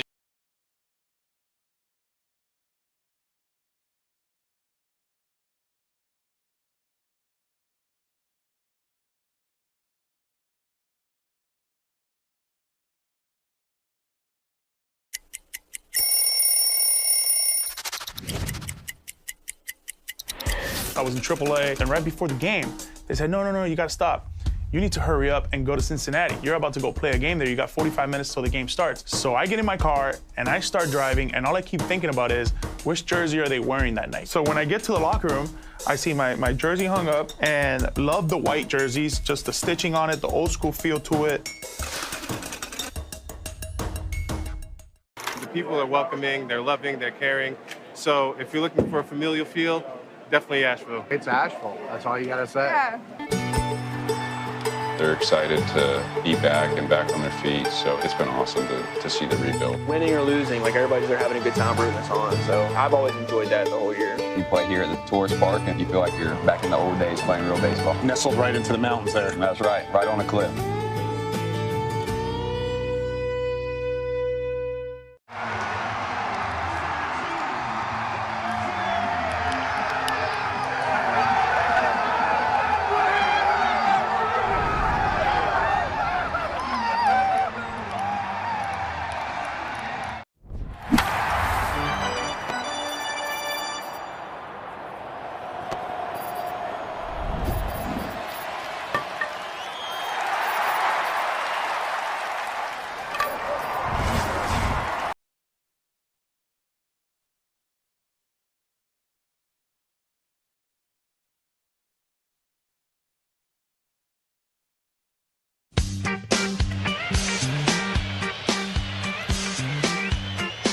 Reds will bat here in the 7th inning, leading it 3-0.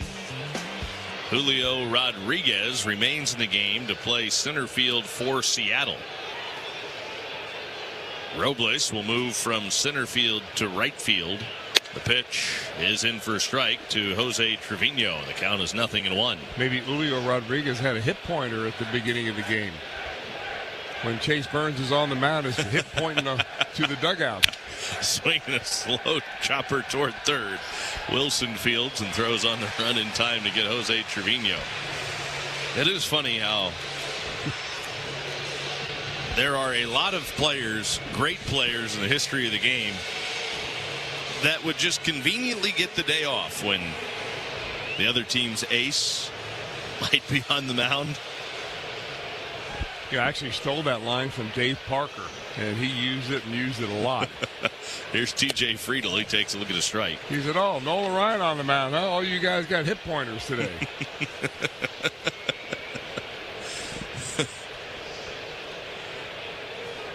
That's pretty good. Swing and a miss, and Friedel down to the count 0-2.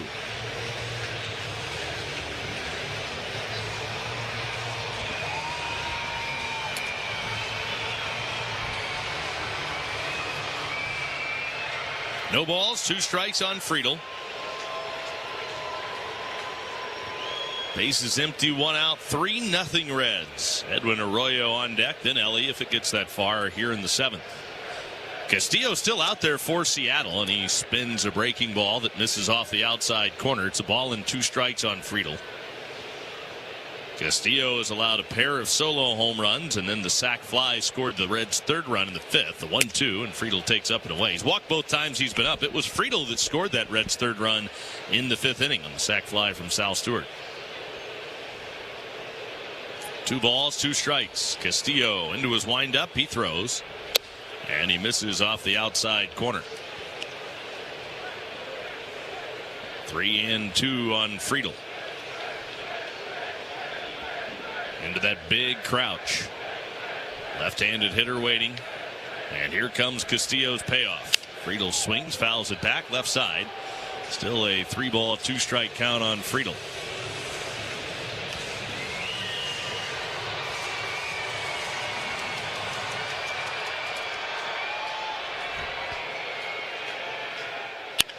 Now he swings, and this time puts the 3-2 in play. Towards center field and shallow. Here comes Rodriguez. Just into the game, gets tested, makes the catch. And now 2 gone here in the 7th. Check out the entire Corolla family at your Cincinnati and Northern Kentucky Toyota dealers, including the electrified Corolla Hybrid.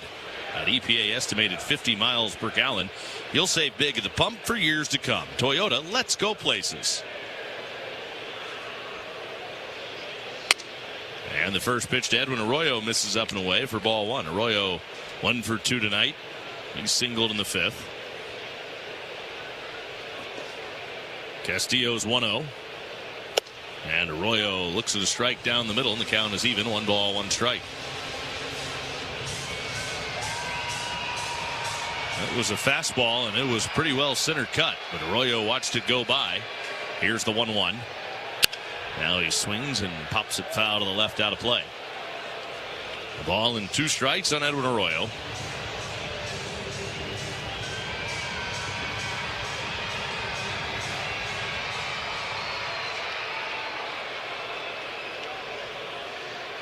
And the 1-2. He didn't want to, but he went around.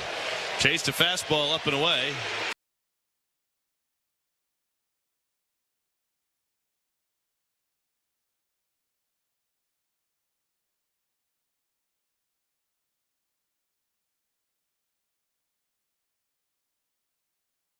Oh, and it hit Trout right off his right side. He dismisses the athletic training staff, says he's okay. In between innings. Wow. Look at the size. It says knuckling. Tell you what, you know why they're mascots. They swung and missed at that thing about 100 times. Look out, fellas. A nice job protecting the bullpen. What a wild turn of events there. It's going to be an out on Nasim Nunez on one of the wilder plays you will see. Taken out of the game as a pitcher, but the Ohtani rule allows him to stay in as the DH. Ohtani, did he? Ohtani! Ohtani has done it again! His 3rd home run! An all-time game for an all-time player. 3 homers. He makes it 5-0. 114 off the bat, and this one only 427. The opposite way. Yeah, he's alive. He's back.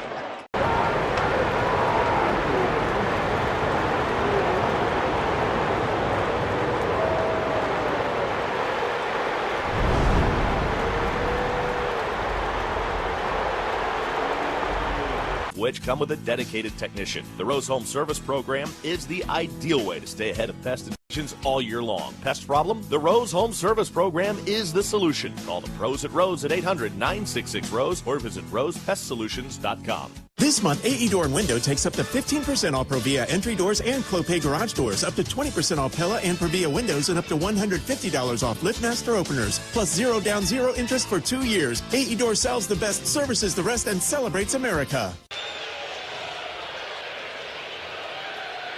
0-2 pitch. Just off the outside corner. 1 ball, 2 strikes. Couple of strikeouts and a ground out to first for Emerson tonight. The 1-2 pitch. Breaking ball, dips low. I think everybody that has seen Garcia pitch this year, Tommy, agrees that he's shown a lot of poise out there for a young man that has never been in the big leagues before. The 2-2.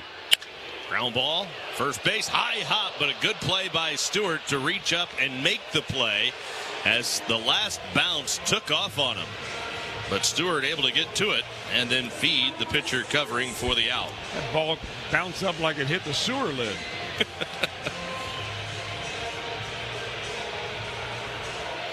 Or the sprinkler head on a there golf you course. Go. That's right. That's much more complimentary. It's a beautiful field. I'm not getting on this field, okay? I was just trying to be funny.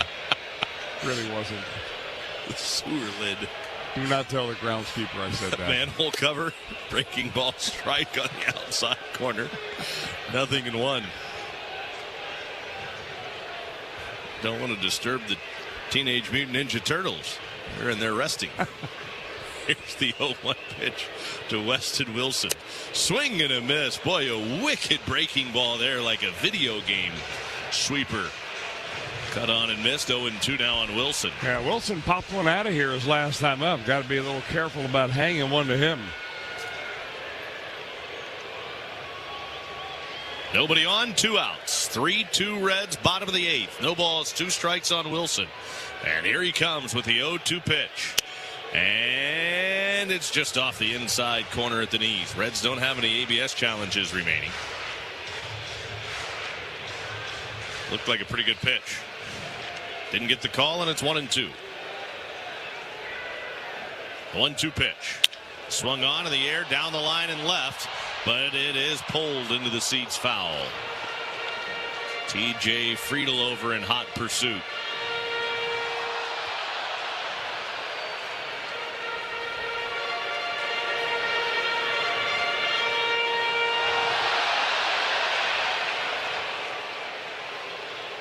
The right-hander again looks in. And here's Garcia's 1-2. A little bit high with a fastball there on the outside corner, evening the count at 2 balls and 2 strikes.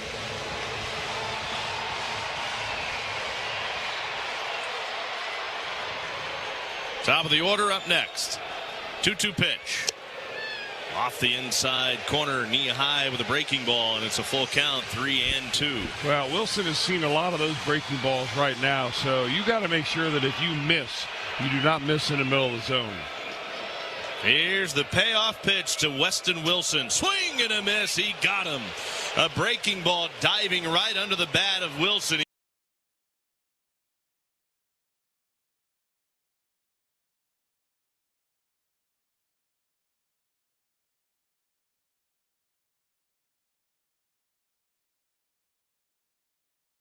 He dives and makes the catch and brings Fenway to its feet, because he always does. Slides, and he's got it. What a catch by Eli. That saved the day. In his Kerrigan, he makes a sliding catch. Makes the play. The throw is in time to get the out. On the warning track, he reaches up. A fine running grab by Jorge Barosa. You get spoiled watching a guy cover ground the way he does. Spectacular catch. He got it! He hung with the play right at the wall. Harris on his horse, and he makes the catch. Throw to third, tag out. Wow. Back to first. I said I like double plays, boom! One of the wildest, wackiest double plays you'll ever see. Down the third baseline, there's Ortiz. Plants the foot, fires across, picked by Bowers. Emerson able to get to it, pop up, and throw a missile to first base. Diving catch. Are you kidding me? Oh my goodness. Puedes ser el dueño de grandes momentos del béisbol. MLB Auction te permite participar en la subasta de bates, bolas y jerseys autografiados, con artículos de tus equipos de grandes ligas favoritos, leyendas y jugadores. Visita auctions.mlb.com.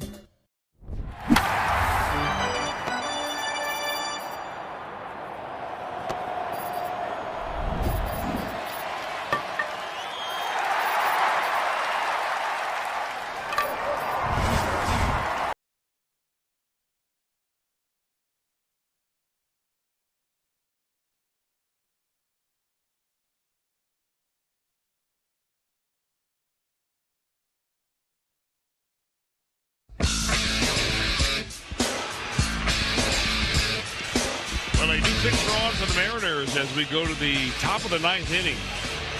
Last chance for the Reds right here. They've got the last half of the order coming up, and they will face a right-hander, a very good strike thrower in Michael Rucker.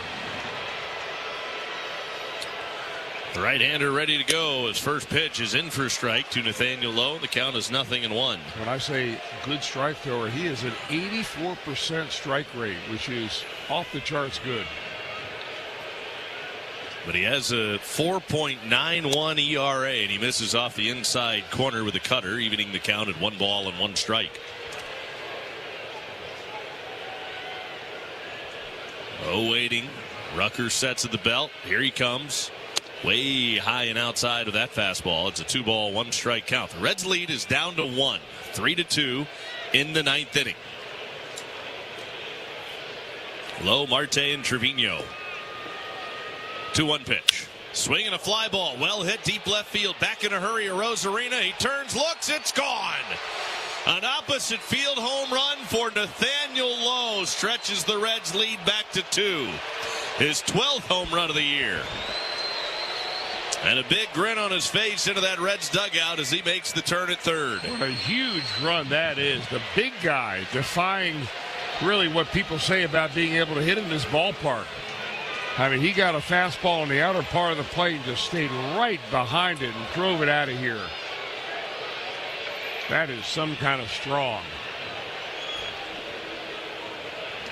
Now the first pitch to Noelvi Marte is a strike called on the outside corner, knee high. 0-1 on Noelvi Marte. 0-1 pitch. Marte swings, skies it in the air, short center. Second baseman Young backing up. He makes the catch in very shallow center. And Marte is the first out in the 9th inning. Now Jose Trevino.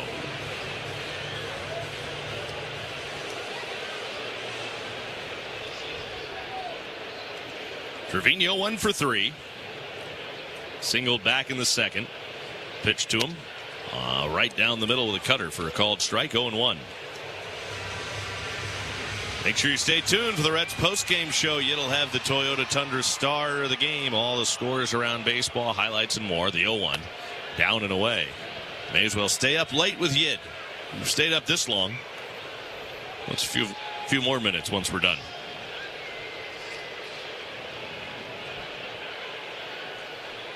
The 1-1 pitch to Trevino. Swung on, and that one fouled off the home plate umpire, Chad Fairchild. He's taking a beating back there today. 1 ball, 2 strikes.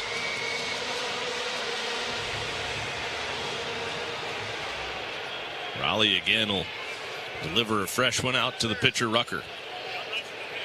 The Mariners have the top of the order coming up in the 9th inning. Young, Arozarena, Canzone, then Raleigh if anybody reaches. A ball and 2 strikes on Trevino. The 1-2. Swing and a foul tip. Raleigh holds on to strike 3, 2 down in the 9th. This copyrighted broadcast presented by authority of the Cincinnati Reds and may not be reproduced or retransmitted in any form. The accounts and descriptions of this game may not be disseminated without the express written consent of the Reds. This copyright reminder is provided by Dinsmore, the official legal counsel of the Reds, as Emilio Pagan begins to throw out of the Reds bullpen. TJ Friedel bats. He swings and drives this toward right center field. On the run, the right fielder Robles will run it down and make the catch. And that'll do it for the Reds in the 9th.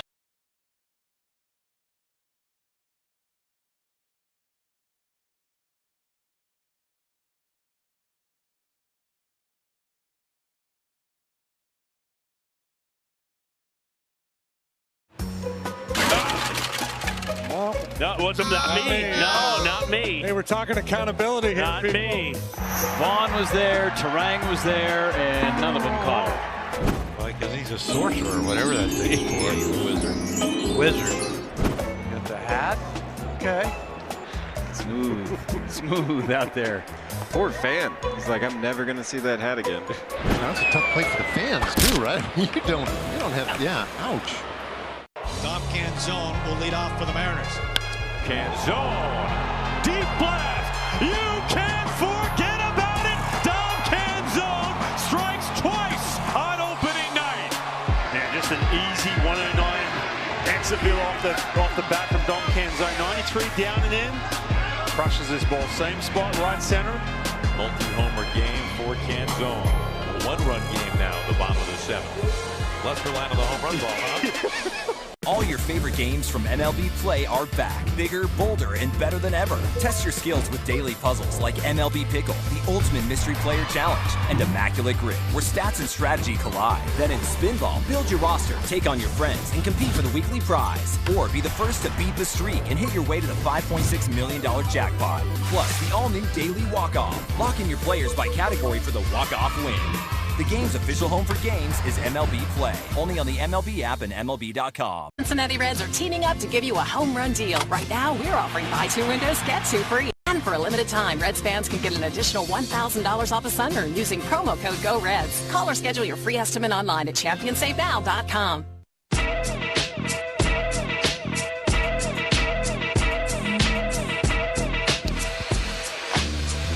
Well, a new pitcher on the mound. That means that a Wolvers mustard pitching change. Emilio Pagan put some Wolvers mustard on it. He is coming into this ball game as a 2-run lead. He has 7 saves and sitting on 72 in his major league career. Could nail down number 8 here tonight.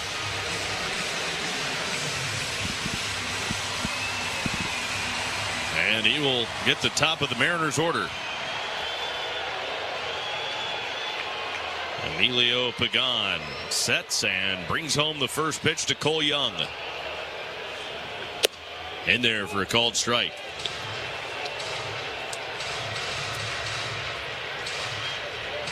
I'm a little surprised, really, that the Reds are not playing Dane Myers a little bit more over towards left field. Young loves to go the other way with it. He is straight away in center, the 0-1. And a strike on the outside corner. Young doesn't like it. Twists out of the box, kind of rolling his eyes. Behind the count now 0-2. Well, when you get behind Emilio Pagan, you don't get the fastball. You get that splitter down in the dirt. Pagan to the plate. The 0-2 pitch to Young. And it's in the air to center. There's Dane Myers. Fading toward left center, just as you said. He makes the catch, and that is out number 1 here in the 9th inning.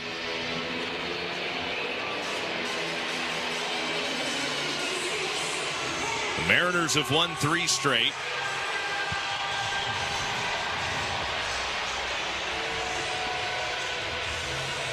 They are trying to win their 4th in a row. Here's Randy Arozarena. The pitch. He takes strike 1 from Pagan. The Mariners haven't won 4 in a row since they went on their 8-game win streak from late May to early June. Reds are trying to snap the modest 3-game streak. The 0-1. And Arozarena takes a split down and in. The count is even at 1 ball and 1 strike. Reds trying to get out of a funk where they have lost 12 of their last 18 games. A win tonight would put them in position to try to win the series tomorrow. It's a 1 ball, 1 strike count on Arozarena. Here's Pagan's 1-1 pitch. And he swings and tomahawks it high into the air, foul down the left field line. Good hang time. That'll be well back into the seats just beyond the Reds' third base dugout.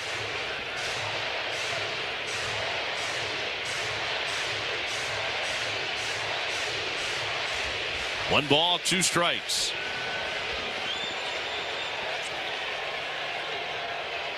And Pagan to the plate with a 1-2 pitch. And he buried the cutter in the dirt outside. That barely made it to the dirt out in front of home plate. Count evens at 2 balls and 2 strikes on Randy Arozarena. Brady Singer starts against Emerson Hancock tomorrow at 3:40 Cincinnati time. 3:10 on the air. The 2-2. Swinging a ground ball left side. Key Brian Hayes gloves it on the short hop, moving into his left, and throws in plenty of time to Sal for the out. Boy, is he sure-handed over there. Automatic. 2 down now in the 9th inning, and here is Dominic Canzone. That's textbook right there. Come and get it. It was hit fairly sharply, but he didn't wait back on it.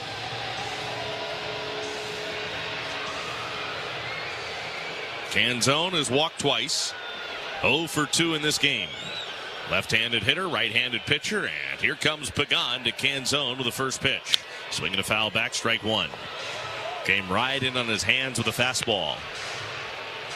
0-1 on Dominic Canzone.